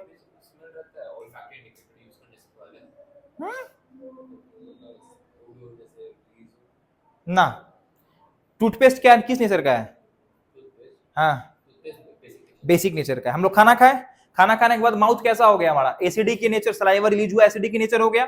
आज जब एसिडिक की नेचर हुआ तो दोनों को मेंटेन करने के लिए हम लोग क्या यूज किए, टूथपेस्ट यूज करें सुबह सुबह। क्या सुबह सुबह ब्रश करना कंपलसरी होता है, होता है। क्या रात को ब्रश करना कंपलसरी होता है, होता है। अब तुम सुनो ध्यान से, एक मिनट, अब तुम सुनो ध्यान से, सुबह से भी ज्यादा कंपलसरी होता है रात को ब्रश करना। सुबह से भी तुम लोग को अगर अपना दांत को सुरक्षित रखना है ना, तुम सुबह से ज्यादा रात को ब्रश करो। क्यों, क्योंकि रात को हम लोग खाना खा लेते हैं और खाना खा के मुंह बा के सूझ जाते हैं, और सीधा 8 घंटा के बाद पूरा लार ऐसे गिरा हुआ है, 8 घंटा बाद उठते हैं इसे, और उसका ब्रश अच्छा, अब ब्रश भी करता है तो तुम लोग लगता है कि एकदम युद्ध लड़ रहा है। ब्रश कैसे करते हैं, ब्रश सर्कुलर वे में करते हैं और ऊपर नीचे करते हैं, ये करते हैं ब्रश। आपको दबा के नहीं करते हैं कि ब्रश छितर जाए ऐसे, इलेक्ट्रिक ब्रश इसके पास और रईस है तो सुनो, तो ब्रश ऐसे ऐसे और ऐसे ऐसे ऐसे ऐसे नहीं करते हैं। ब्रश ब्रश कैसे करते हैं, brush up and down and circular way में करते हैं। ज्यादा इंपॉर्टेंट है रात को ब्रश करना, ठीक है। सुबह करो चाहे मत करो, लेकिन सुबह भी इंपॉर्टेंट है, लेकिन रात को ज्यादा इंपॉर्टेंट है ब्रश करना, ठीक है। क्यों, क्योंकि रात को खाना खा लिए, अब खाना खा लिए तो हमारा माउथ जो है एसिडिक हो गया, एसिडिक हो गया भैया, तो अगर तुम टूथपेस्ट लगा के अगर ब्रश कर लिए तो न्यूट्रल हो गया। न्यूट्रल होने के बाद तुम सोने जाओ, मस्त सुबह उठो, ठीक है। लेकिन हम लोग क्या करते हैं, भर पेट रात को खा लेते हैं। अभी तो आम का सीजन है, मस्त आम रोटी सब्जी दबाते हैं, रात को खाता है जी तुम लोग, सब तो कभी करता होगा, हाँ। आम रोटी सब्जी दबाते हैं और फिर मुंह बाके सूझ जाते हैं, और फिर सीधा सुबह ब्रश करते एक बार में, ठीक है। जिस कारण से कैविटी टूथ डिके ये सब होने का चांसेस ज्यादा बढ़ जाता है। तो याद रहे, ब्रश कैसे करना है, up and down and circular, ऐसे ऐसे ऐसे ऐसे नहीं करना है। दूसरा, हाँ हाँ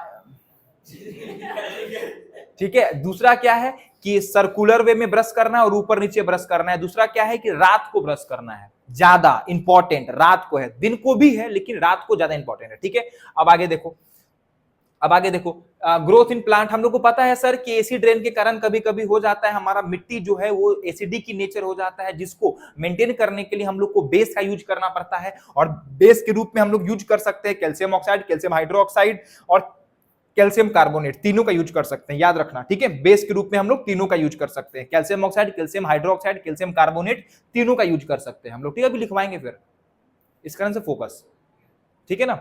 हम क्या बोल रहे हैं, जब एसिड सॉइल जब क्या हो जाता है, एसिडिक हो जाता है, तो हम लोग उस पे बेस यूज करते हैं। कौन कौन सा बेस यूज करते हैं बच्चों, कैल्शियम हाइड्रोक्साइड, कैल्शियम ऑक्साइड और calcium carbonate. Photographic memory generate करिए, एक बार जो देख लिए कोशिश करो कि वो सेव हो जाए, ठीक है, ठीक है ना। क्लास में अगर आपको 90% नहीं याद हो रहा है, इसका मतलब क्लास में आप प्रेजेंट हुई नहीं, ठीक है। फिर एक ही चीज को बार बार पढ़ते रहोगे, ठीक है ना। सिलेबस हम करवा रहे हैं तो अभी सिलेबस कंप्लीट करना है, बाद में रिवीजन एंड डिंग डोंग ये सब नहीं। डन यहां तक बच्चों, प्लांट समझ में आ गया।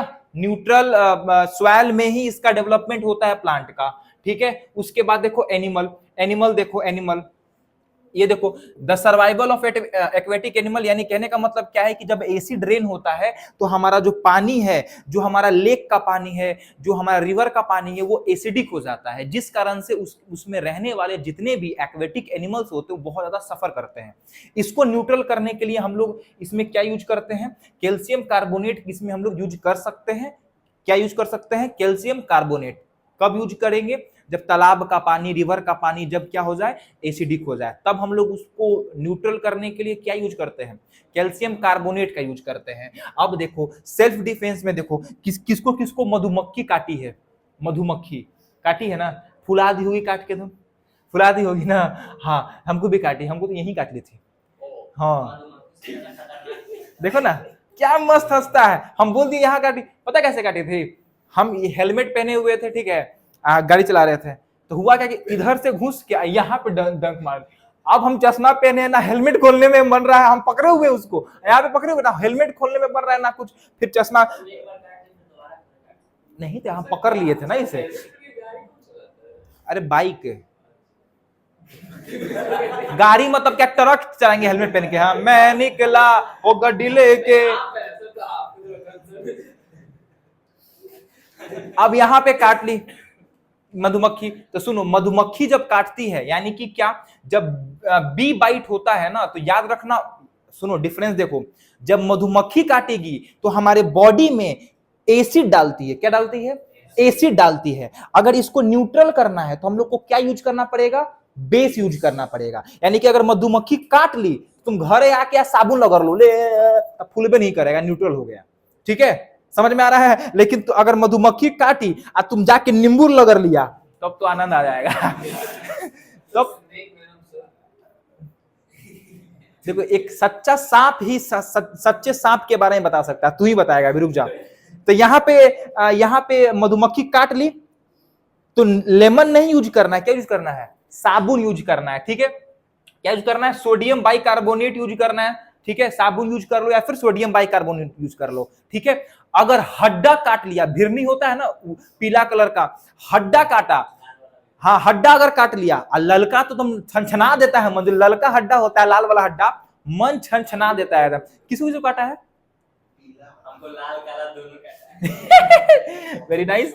अब सुनो मेरी बात, सुनो सुनो सुनो सुनो, उसको देखो, उसको क्या बोलते हैं, वोप्स, क्या वैस्प, क्या बोलते हैं उसको, हड्डा, हम बोलेंगे हड्डा बोलते हैं, तो हड्डा बोलते हैं जब। अरे ये दोबारा घुस घुस से काटेगा इसे, उसका तो एक बार गया ना तो खत्म, एक ही बार में खत्म, हनी बी का। लेकिन इसका क्या है, जो पीला वाला जो हड्डा है, फिर लाल वाला जो मोटका हड्डा होता है, वो काटता है तो हमारे बॉडी में क्या डालता है, हमारे बॉडी में बेसिक सोल्यूशन डालता है। अगर तुम उसमें जाके साबुन लगा लिए, तब वो फूल जाएगा, ठीक है, तब वो फूल जाएगा, ठीक है ना। लेकिन तुम वही आकर उस पर लेमन लगा लिए, या फिर तुम विनेगर लगा लिए, या फिर कोई भी एसिड लगा लिए, तो तुम एसिड मतलब इसे नहीं कि अरे हड्डा काट लिया, सल्फ्यूरिक एसिड। सल्फ्यूरिक एसिड सीधा डाल दिया हाथ पे, तब तो जो आनंद आएगा ना, मतलब एकदम मजा आ जाएगा, ठीक है। तो जब हड्डा काटे तो उस पे कोई नॉर्मल सा एसिड, जैसे कि लेमन रगड़ लिए, या फिर विनेगर उस पे डाल लिए, या फिर कोई नेचुरल एसिड डाल लिए जो कि ज्यादा हार्मफुल ना हो, ठीक है, नेचुरल एसिड बोल रहे हैं, ऐसा नहीं कि हाँ हाँ कार्बोनिक एसिड डालो, कोको कोला, ठीक है, थूक दे ऊपर पे, वो एसिड है, थूक दे पगला, नहीं कुछ भी, वो वाला पेट्रोल ला सकते हैं सर, हाँ वो वाला पेट्रोल डाल सकते हैं, डालो ना वाला पेट्रोल, सल्फ्यूरिक एसिड डालो, मजा आ जाएगा, फिर वाला पेट्रोल आ जाओ। आज जब लाल चींटी काटती है तो हमारे बॉडी में क्या डालती है, मिथानोइक एसिड डालती है। अब मिथानोइक एसिड डाल रही है लाल चींटी, ध्यान से देखना, मिथानोइक बोल लो या फिर फॉर्मिक एसिड बोल लो, दोनों एक ही है, ठीक है। अब जब लाल चींटी काटती है तो मिथानोइक एसिड डालती है, जिसको हम लोग, जिससे क्या होता है, पूरा पेन होता है, इरिटेशन होता है, जिसको ठीक करने के लिए हम लोग को सोडियम बाइकार्बोनेट का यूज करना है। अच्छा हड्डा काटा तो विनेगर, क्योंकि हड्डा के बाइट में क्या होता है, बेसिक होता है, बेस होता है, बेस सोल्यूशन डालता है हमारे बॉडी में, जिस कारण से हम लोग को क्या लगाना पड़ेगा, एसिड लगाना पड़ेगा, ठीक है। और लाल चींटी काटी तो एसिड डाली तो बेस लगाना पड़ेगा, यानी कि सोप लगा लो। आप देखो ध्यान से, हम बोले ना एक सच्चा सपोला ही अच्छा ज्ञान दे सकता है। Nettle lips inject methanoic acid in skin causes pain to relieve. यहाँ पे कुछ एक ब्रैकेट डाल दिया गया है, ठीक है, जीरो से लेकर अरे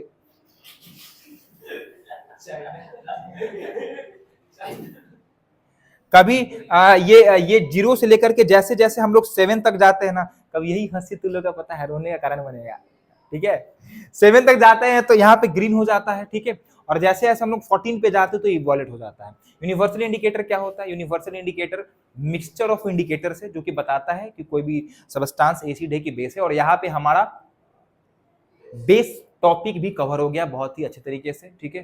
तुम लोग का काम क्या है कि पहले जितना पढ़ाया गया उतना घर पे जाके पढ़िए, और कल जो है ये चैप्टर खत्म हो जाएगा और कल हम लोग पढ़ेंगे सॉल्ट के बारे में, ठीक है। मेरे प्यारे बच्चों, आज हमारा एसिड बेस एंड सॉल्ट का ये आखिरी लेक्चर है। हम लोग सॉल्ट के बारे में डिस्कस करेंगे, ठीक है। और सॉल्ट से जो भी क्वेश्चन आएगा बोर्ड्स में इसी वीडियो से आएगा, मैक्सिमम क्वेश्चन, यानी कि 98% क्वेश्चन जो है इसी लेक्चर से तुम्हारा सॉल्ट से देखने को मिलेगा। तो चलो शुरू करते हैं, पहले देखते हैं सॉल्ट बनता कैसे है भाई। तो हम लोग को ये पता है कि सर जब एसिड और बेस आपस में मिल जाता है तब सॉल्ट बना देता है, यस और नो। जब एसिड के साथ बेस हम लोग मिला देते हैं, एसिड जब बेस के साथ रिएक्ट करता है तब बनाता है सॉल्ट। तब क्या बनाता है बच्चों? सॉल्ट बनाता है, H2O बनाता है और हीट बनाता है। यानी कि सॉल्ट कैसे बना? जब एसिड बेस के साथ रिएक्ट करता है तो क्या बनाता है? सॉल्ट बनाता है। और जितना भी सॉल्ट बनने का रिएक्शन होता है वो होता है डबल डिस्प्लेसमेंट रिएक्शन। कैसा होता है बच्चों? डबल डिस्प्लेसमेंट रिएक्शन, यानी कि 98% टाइम डबल डिस्प्लेसमेंट रिएक्शन को वो शो करता है। कौन? सॉल्ट का रिएक्शन, ठीक है ना। और जब सॉल्ट बनता है तो इसको हम लोग न्यूट्रलाइजेशन रिएक्शन भी कहते हैं। क्या बोलते हैं? सॉल्ट बनने की प्रक्रिया या फिर न्यूट्रलाइजेशन रिएक्शन कहते किसको है? जब एसिड और बेस आपस में मिल जाता है तब क्या बनाता है? सॉल्ट बनाता है। सर क्या बनाता है? सॉल्ट बनाता है। और इस रिएक्शन को हम लोग क्या बोलते हैं? तो इस रिएक्शन को हम लोग न्यूट्रलाइजेशन रिएक्शन बोलते हैं। जैसे देखो यहां पे इस एरो को मत देखना, एरो गलत लगा हुआ है, एरो मत देखना, यहां ध्यान दो। HCl है, हाइड्रोक्लोरिक एसिड है, और NaOH है, सोडियम हाइड्रो ऑक्साइड है।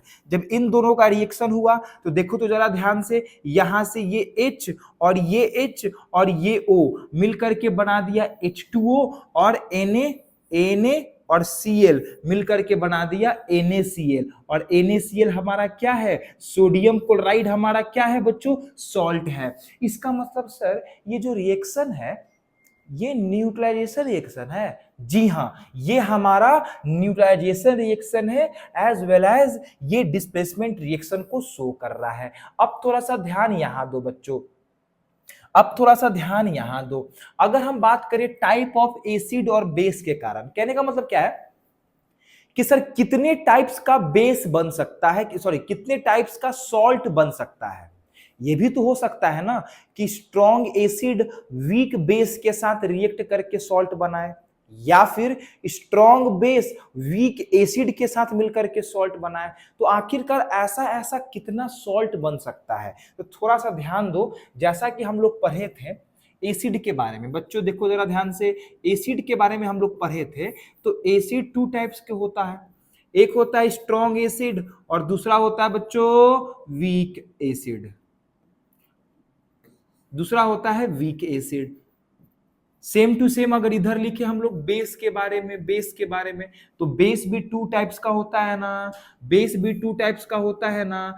एक होता है तुम्हारा स्ट्रॉन्ग बेस और दूसरा होता है वीक बेस। अब तुम बोलोगे सर आप ये बताइए तो जरा स्ट्रॉन्ग एसिड क्या होता है? तो वैसा एसिड जो पानी में जाने के बाद H+ आयंस में कंप्लीटली डिसोसिएट हो जाता है। ये सब हम लोग पढ़ चुके हैं पिछले लेक्चर्स में।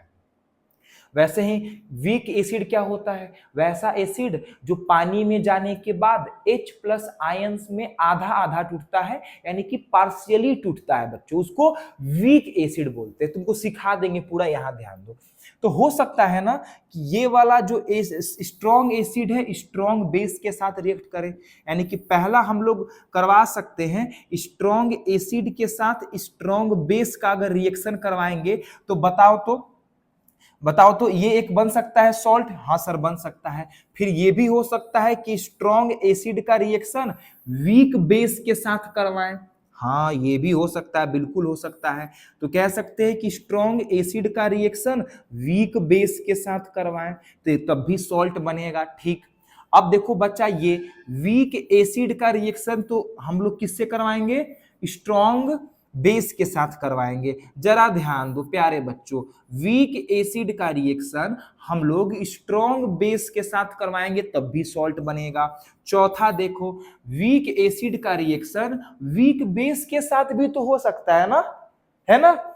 देखो जरा सा, वीक एसिड का रिएक्शन वीक बेस के साथ भी हो सकता है। तो इस केस में देखो ध्यान दो, जहां जहां एसिड स्ट्रांग होगा, सुनो, जहां जहां एसिड स्ट्रांग होगा वहां पे एसिडिक सॉल्ट बनेगा, और जहां जहां बेस स्ट्रांग होगा वहां पे बेसिक सॉल्ट बनेगा। देखो स्ट्रांग एसिड और स्ट्रांग बेस है, तो स्ट्रांग एसिड और स्ट्रांग बेस में तो 100% इसका पीएच तो सर 7 आ जाएगा, यानी कि 100% न्यूट्रल ये बनेगा, 100% न्यूट्रल सॉल्ट ये बनेगा, ठीक है।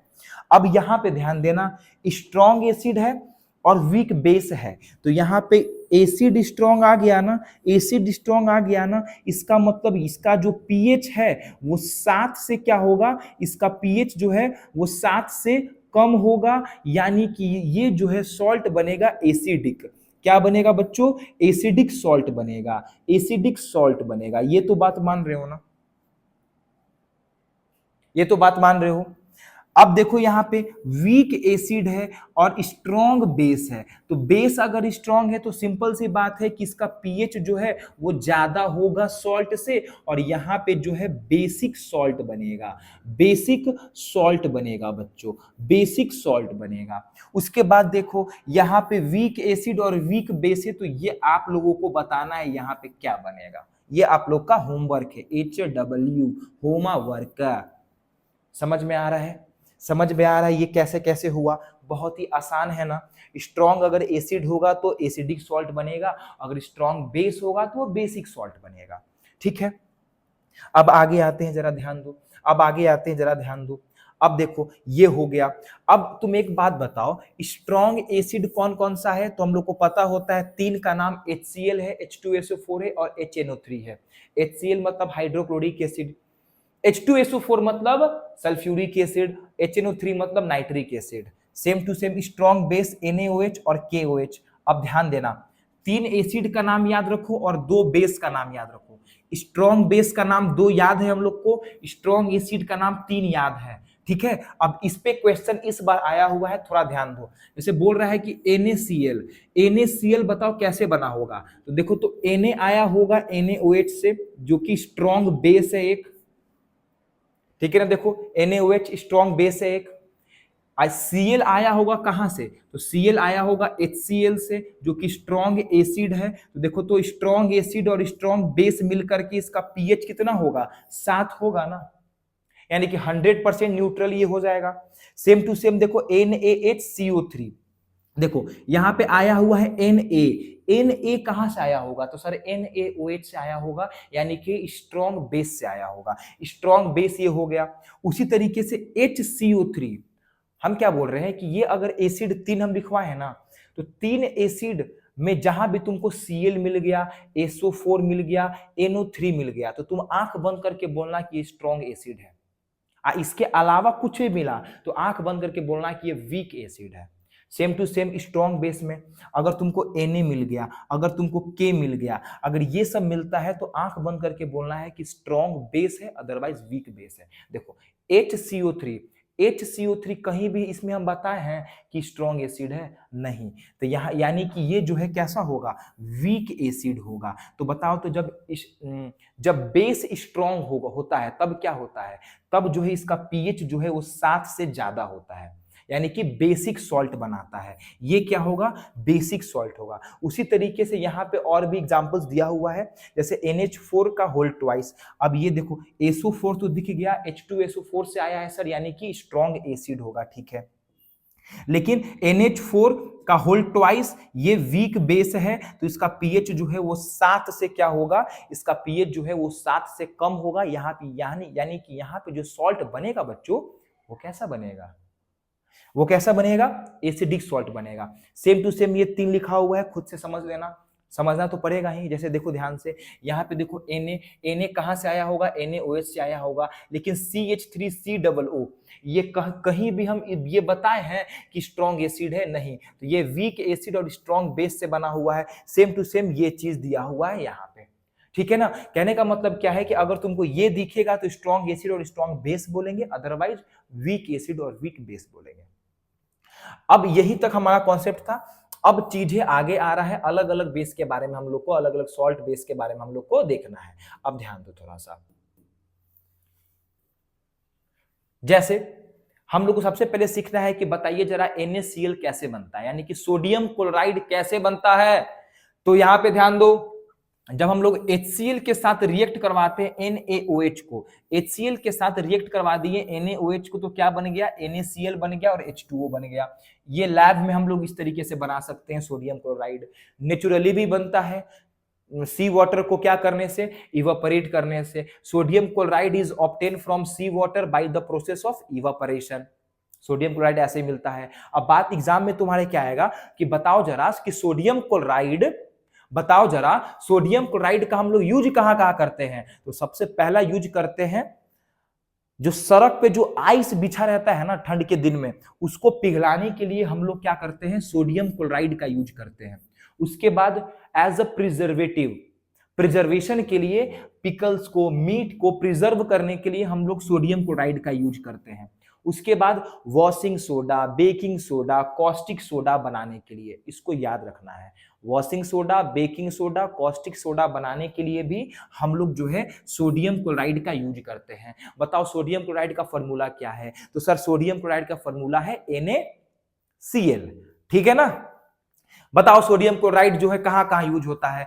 तो आइस को गलाने में यूज होता है, पिकल्स को प्रिजर्व करने के लिए यूज होता है, washing soda, baking soda, caustic soda बनाने के लिए हम लोग सोडियम क्लोराइड का यूज करते हैं। Very nice. अब हम लोग आगे देखते हैं, अब हम लोग एक एक करके देखते हैं बच्चों कि किस तरीके से कॉस्टिक सोडा बना, किस तरीके से वॉशिंग सोडा बना, किस तरीके से बेकिंग सोडा बना। ये सब हम लोग को देखना है किसके हेल्प से, तो NaCl के हेल्प से। अब बच्चों देखो यहां से थोड़ा बहुत तुमको क्या करना पड़ेगा ना प्यारे बच्चों, यहां से थोड़ा बहुत तुम लोग को मेमोराइज करना पड़ेगा, लर्न करना पड़ेगा। ऐसा कोई उपाय नहीं है। जैसे देखो अब इसका क्या उपाय है, यहां पे दिया हुआ है कॉस्टिक सोडा, तो कॉस्टिक सोडा का नाम क्या है, सोडियम हाइड्रोक्साइड। क्या नाम है बच्चों, सोडियम हाइड्रोक्साइड। किसका नाम है, कॉस्टिक सोडा का नाम है। कॉस्टिक सोडा का नाम क्या है बच्चों, सोडियम हाइड्रोक्साइड नाम है। क्या है बच्चों, बोलो ना मेरे साथ, बोलो ना यार, सोडियम हाइड्रोक्साइड नाम है। सोडियम यानी कि Na, हाइड्रोक्साइड यानी कि OH, सोडियम हाइड्रोक्साइड NaOH। किसका नाम है सर, कॉस्टिक सोडा का नाम है। किसका नाम है, कॉस्टिक सोडा का नाम है। कॉस्टिक सोडा बोलो या फिर लाइव बोलो, दोनों एक ही है।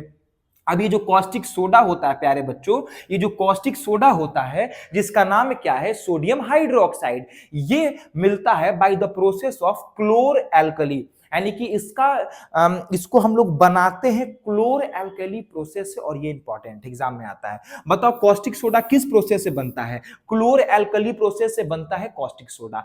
अब होता क्या है, देखो कुछ नहीं करना है, NaCl ले लिए, NaCl का एक्वस सोल्यूशन ले लिए, NaCl का एक्वस सोल्यूशन ले लिए, जिसको ब्राइन सोल्यूशन ही बोलते हैं, BRIN, NCERT का लाइन है ये, ठीक है ना।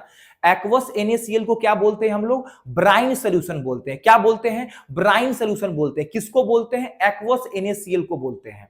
तो एक्वस NaCl का ब्राइन सोल्यूशन ले लिए, उसको उसका इलेक्ट्रोलाइसिस करवाते हैं ना, किसका, एक्वस NaCl का, जिसको ब्राइन सोल्यूशन बोलते हैं। जब उसका हम लोग क्या करवाते हैं, इलेक्ट्रोलाइसिस करवाते हैं, तब हम लोग को क्या मिलता है, कॉस्टिक सोडा मिलता है, NaOH मिलता है और क्लोरीन गैस मिलता है। NaOH क्या है, एल्कली है, क्लोरीन क्या है, गैस है। दैट्स व्हाई कहा गया है क्लोर यानी क्लोरीन, एल्कली यानी कि NaOH जो कि एल्कली है। एल्कली क्या होता है, वैसा बेस जो पानी में डिसॉल्व हो जाए, वैसा बेस जो पानी में डिसॉल्व हो जाए, ठीक है ना। आ जाओ देखो जरा ध्यान से, हम लोग को क्या करना है, हम लोग को कॉस्टिक सोडा बनाने के लिए या फिर हाँ ठीक है, हम लोग को कॉस्टिक सोडा बनाने के लिए क्लोर एल्कली प्रोसेस का यूज करना है। अब एग्जाम में आता है ये क्लोर एल्कली प्रोसेस क्या होता है। देखो, the electrolysis of aqueous NaCl, aqueous NaCl जिसको ब्राइन सोल्यूशन बोलते हैं, उसका करवाना है इलेक्ट्रोलाइसिस, जिस कारण से क्लोरीन बनता है और एल्कली बनता है, और इसी प्रोसेस को हम लोग क्लोर एल्कली प्रोसेस बोलते हैं। इसी प्रोसेस से कॉस्टिक सोडा ऑब्टेन होता है कैथोड में, कैथोड में ऑब्टेन होता है। अब थोड़ा ध्यान दो, चलो बताओ जरा, कॉस्टिक सोडा का नाम क्या है? Sodium hydroxide, sodium hydroxide NaOH। किस प्रोसेस से, किस प्रोसेस से प्यारे बच्चों? क्लोर एल्कली प्रोसेस। क्लोर एल्कली प्रोसेस क्या होता है? एक्वस NaCl जो कि ब्राइन सोल्यूशन है, जब उसका हम लोग इलेक्ट्रोलाइसिस करवाते हैं, उसी प्रोसेस को क्लोर एल्कली प्रोसेस बोलते हैं। अब ध्यान दो, यहां पे क्लोर एल्कली प्रोसेस होता क्या है, ध्यान दो। यहां पे क्या है? Electrolysis of aqueous NaCl, aqueous NaCl का इलेक्ट्रोलाइसिस करवाते हैं, जिसको हम लोग ब्राइन बोल रहे हैं। देखो, ये NaCl है, NaCl में पानी मिला दिया, यानी कि एक्वस NaCl हो गया। ठीक है, इसका हम लोग करवा दिए इलेक्ट्रोलाइसिस, इलेक्ट्रोलाइसिस करवाएं तो हम लोग को क्या मिला? NaOH मिला, जो कि एक एल्कली होता है। एल्कली क्या होता है? वाटर सोल्यूबल बेस, यानी कि कॉस्टिक सोडा भी वाटर में सोल्यूबल हो जाएगा क्या? हाँ, हो जाएगा। उसके बाद मिलता है क्लोरीन, और उसके बाद मिलता है हाइड्रोजन गैस। बताओ जरा, हाइड्रोजन गैस का पता हम लोग कैसे लगाते हैं? हाइड्रोजन गैस पॉपिंग साउंड के साथ जनरेट होता है, याद रखना। अब देखो, ये जो इलेक्ट्रोलाइसिस का प्रोसेस है, ये एग्जाम में वैसे आएगा नहीं ये वाला, क्योंकि ये 12th का टॉपिक है, फिर भी हम लोग देख लेते हैं। जैसे हम लोग कैथोड और एनोड डाल दिए, एनोड मतलब प्लस साइन, कैथोड मतलब नेगेटिव साइन। देखो, इसमें हम लोग पानी डाले, पानी मतलब H2O डाले, तो H2O टूट गया किस में? O प्लस, H2O टूट गया H प्लस, और OH निगेटिव में टूटा, टूटा क्यों टूटा? टूटा क्यों टूटा? और NaCl टूट गया Na प्लस और Cl माइनस के साथ, Na प्लस और Cl माइनस के साथ।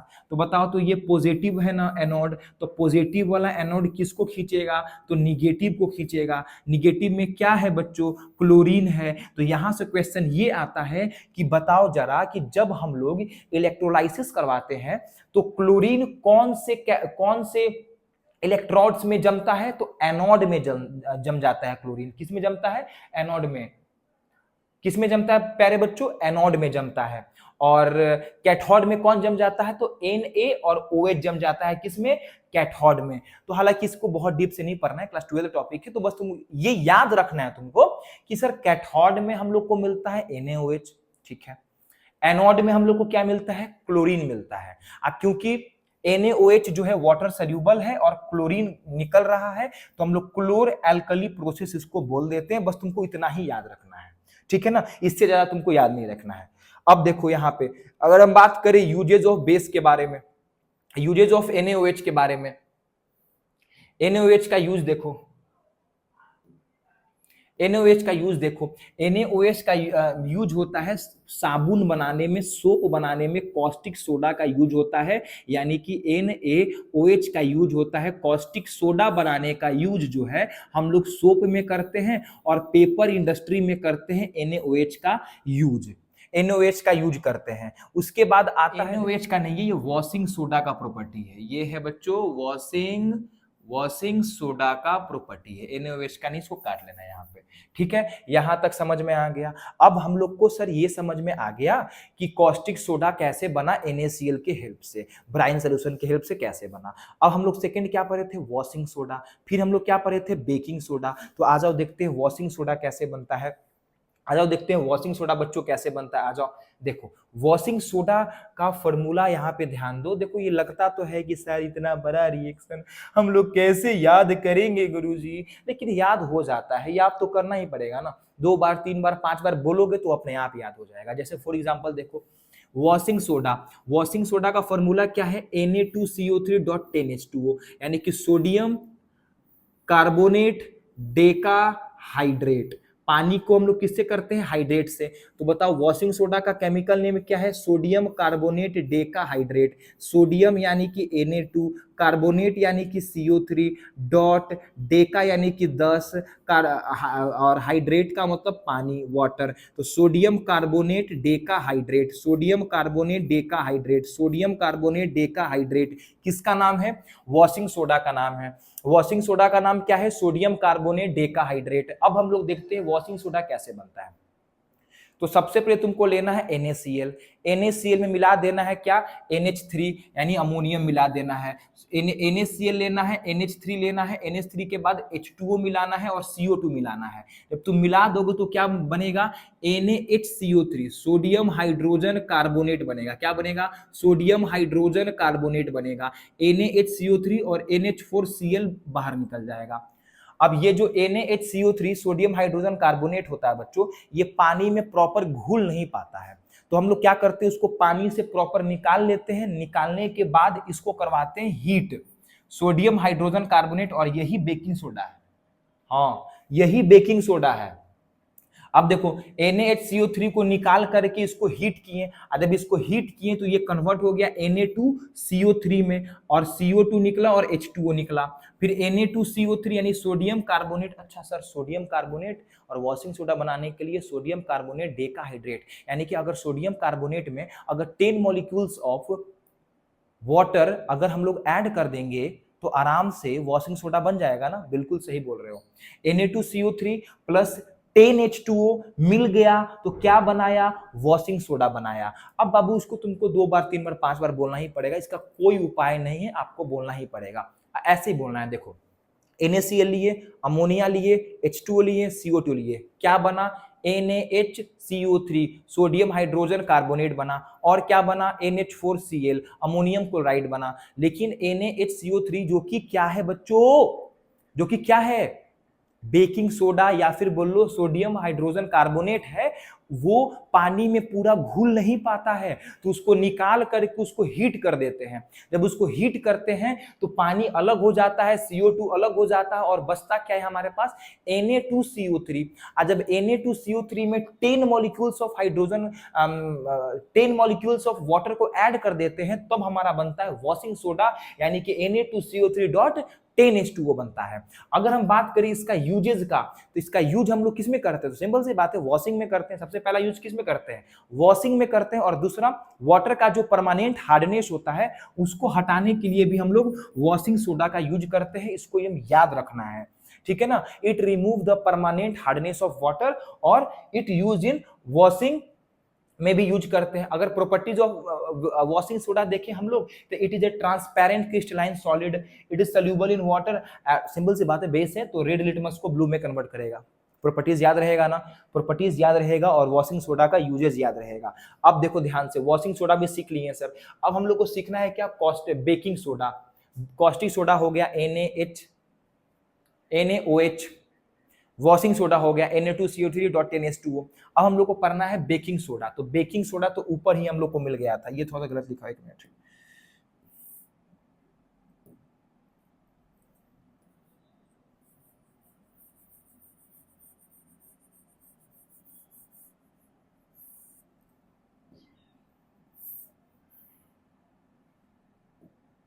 अब प्यारे बच्चों ध्यान दो, अब हम लोग को पढ़ना है बेकिंग सोडा। बेकिंग सोडा जैसे कि हम लोग देख लिए थे, हम लोग को ऊपर ही मिल गया था बेकिंग सोडा। देखो जरा सा, NaHCO3 यानी सोडियम हाइड्रोजन कार्बोनेट हम लोग का है बेकिंग सोडा। सोडियम बाइकार्बोनेट बोल लो या फिर सोडियम हाइड्रोजन कार्बोनेट बोल लो। अगर बात करें इसका यूज में, तो बेकिंग सोडा का यूज बेकिंग करने में यूज होता है, और एज एंटी एसिड यूज होता है मेडिसिन में भी। एज एंटी एसिड और बेकिंग करने में इसका यूज होता है, ठीक है ना। अगर बात करें इसका प्रिपरेशन के बारे में, अगर बात करें इसका प्रिपरेशन के बारे में प्यारे बच्चों, अगर हम लोग बात करें इसका प्रिपरेशन के बारे में, तो थोड़ा ध्यान दो कि देखो NaHCO3 सोडियम बाइकार्बोनेट बोल लो या फिर सोडियम हाइड्रोजन कार्बोनेट बोल लो। देखो NaCl लिए थे, NH3 लिए थे, H2O लिए थे, CO2 लिए थे, तो हम लोग को क्या मिल गया था? बेकिंग सोडा मिल गया था।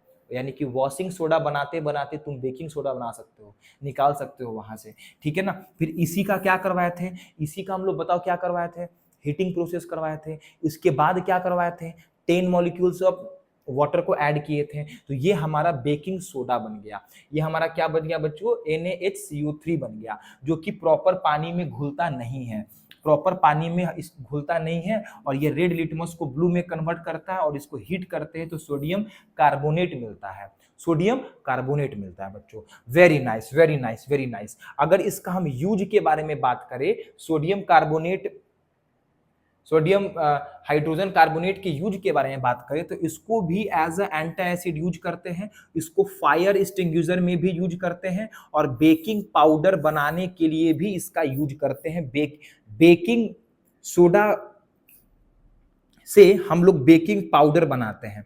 अब देखो फायर एक्सटिंग्विशर में क्या होता है, देखो मान के चलो कि ये यहाँ पे है सोडियम कार्बोनेट और यहाँ पे H2SO4 है। जब यहाँ से पिस्टन दबता है ना, तो यहाँ से सोडियम कार्बोनेट निकलता है और यहाँ से H2SO4 निकलता है, और जब दोनों रिएक्ट करता है तो भारी मात्रा में कार्बन डाइऑक्साइड निकलता है, और जिसका यूज हम लोग आग को बुझाने में करते हैं।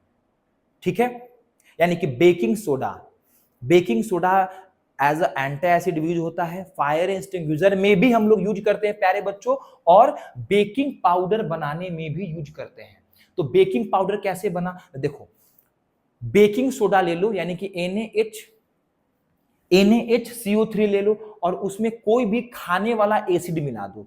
वैसे तो कोई भी तुम एसिड मिला सकते हो, क्योंकि एसिड H+ आयन देता है, सल्फ्यूरिक एसिड मत मिला देना, दिक्कत हो जाएगा। ठीक है, NaHCO3 में अगर तुम H+ यानी कोई भी एसिड अगर तुम मिला देते हो, तो ये Na+ H2O और CO2 में कन्वर्ट हो जाता है। ठीक है ना। मेनली हम लोग बेकिंग पाउडर बनाने के लिए बच्चों टाइट्रिक एसिड मिलाते हैं। क्या मिलाते हैं, टाइट्रिक एसिड मिलाते हैं। देखो तो यहाँ पे CO2 रिलीज हुआ ना, CO2, यही जो CO2 बच्चों रिलीज होता है ना, ये वाला, इसी का यूज करते हैं हम लोग बेकरी में ब्रेड को फुलाने में, ब्रेड को फुलाने में। अगर बात करें कि बेकिंग पाउडर का यूज क्यों किया जाता है, क्योंकि ब्रेड प्रॉपर फूल सके, उसमें से CO2 रिलीज होने के बाद ब्रेड जो है प्रॉपर फूल सके, गुब्बारा बन सके ब्रेड का। तो baking soda NaHCO3। Baking powder कैसे बना, तो NaHCO3 में जब हम लोग टाइट्रिक एसिड मिलाते हैं तो प्रॉपर बेकिंग पाउडर बन जाता है। ये बनता है तो क्या रिलीज होता है, CO2 रिलीज होता है, और CO2 रिलीज होता है तो क्या करता है, ब्रेड को फुला देता है।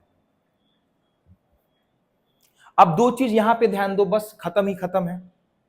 ब्लीचिंग एजेंट क्या होता है, देखो ब्लीचिंग एजेंट एक ऐसा एजेंट होता है जो कलरफुल सबस्टांस को कलरलेस बना देता है।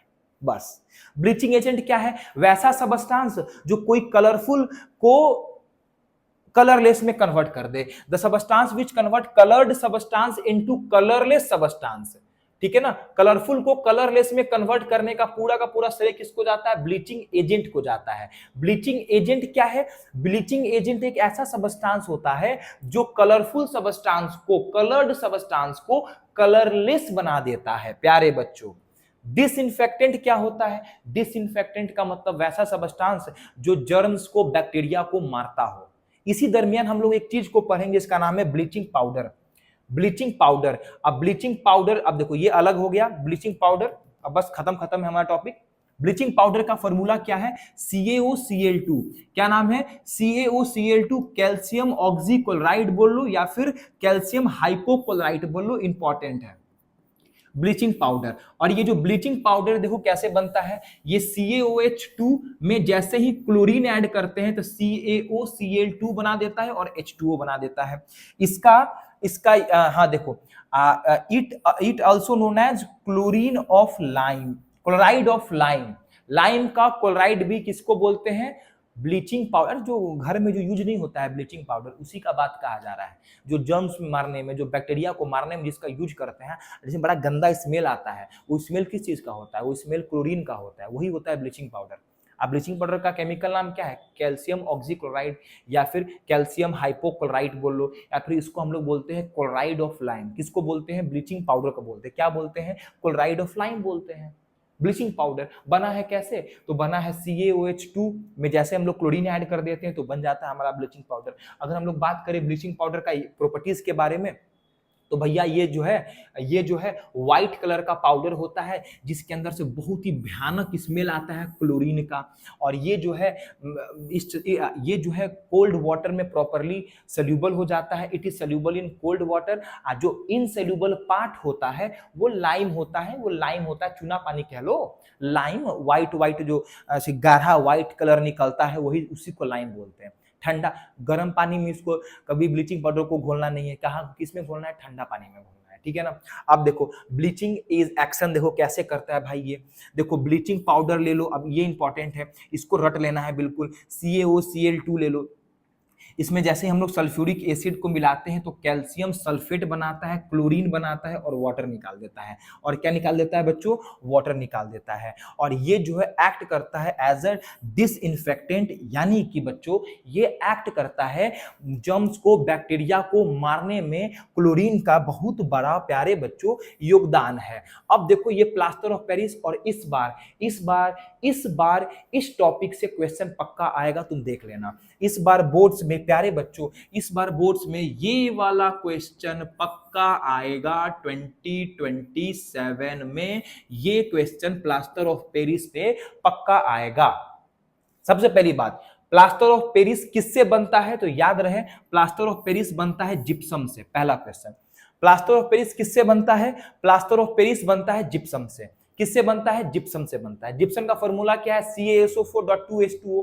CaSO4.2H2O कैल्शियम सल्फेट, और जिसमें 2 मॉलिक्यूल्स ऑफ हाइड्रोजन इसमें एडेड है, पानी इसमें एडेड है। जब जिप्सम को हम लोग 100 डिग्री सेल्सियस पे गर्म कर देते हैं, ध्यान दो, जब जिप्सम को हम लोग 100 डिग्री सेल्सियस पे गर्म कर देते हैं तब क्या होता है कि ये जो 2 मॉलिक्यूल्स ऑफ पानी है ना, ये उड़ करके बच जाता है आधा पानी। यानी आधा पानी जैसे ही बच गया तो इसका नाम हो गया कैल्शियम सल्फेट हेमीहाइड्रेट। समझ में आ रहा है?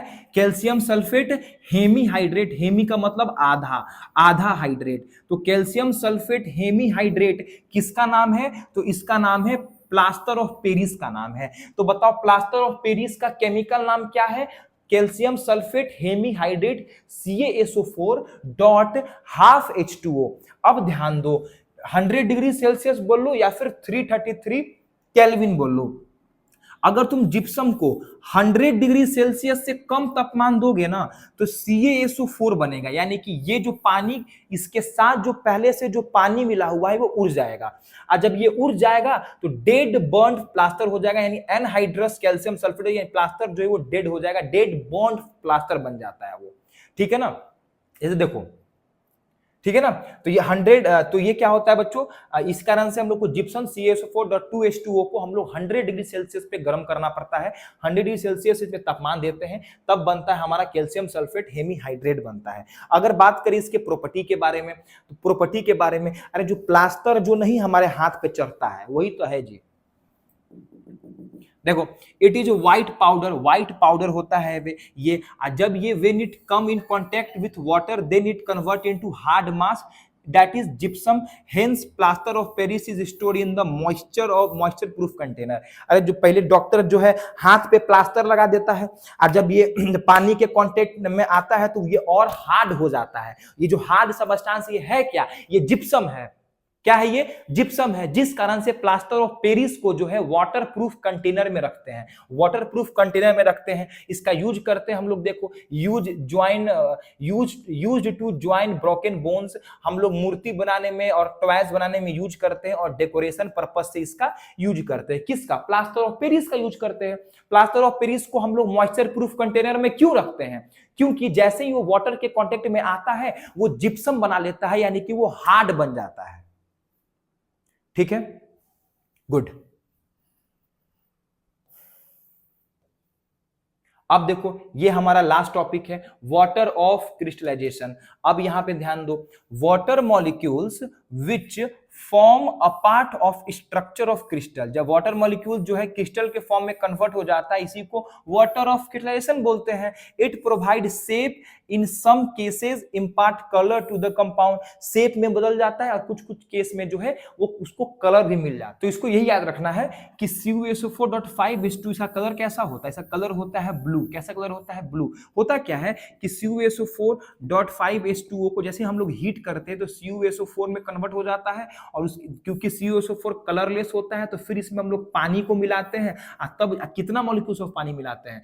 5 मॉलिक्यूल्स ऑफ पानी मिलाते हैं, तब बन जाता है हमारा क्या? CuSO4.5H2O। तो ये सब याद नहीं रखना है तुमको, बस ये याद रखना है कि CuSO4.5H2O एक तरीके का ब्लू विट्रॉल होता है। क्या होता है? ब्लू विट्रॉल होता है, ब्लू कलर होता है CuSO4.5H2O का, ठीक है ना। और यहाँ पे जो है हमारा पूरा का पूरा चैप्टर जो है वो कंप्लीट होता है। एसिड, बेस एंड सॉल्ट का पूरा हम लोग पोस्टमार्टम कर दिए हैं। अब हम लोग इसका एक्टिविटी देखेंगे, इंडेक्स देखेंगे, बैक देखेंगे, PYQs देखेंगे, ठीक है ना। और इतना देखने के बाद जो है हमारा चैप्टर पूरी तरीके से कवर 110% कवर हो जाएगा, ठीक है ना। तो आज के लिए हम लोग इतना ही रखते हैं। अब हम लोग एक्टिविटी पे डिस्कशन करेंगे। जितना भी एक्टिविटी दिया हुआ है 15-16 जितना भी एक्टिविटी है, हम लोग वो अच्छे तरीके से एनसीईआरटी का देखेंगे, ताकि एक्टिविटी से कोई भी क्वेश्चन आए तो हम लोग से छूटे ना, ठीक है। तो आज की सभा समाप्त हुई। Bye bye, God bless you, have a nice day.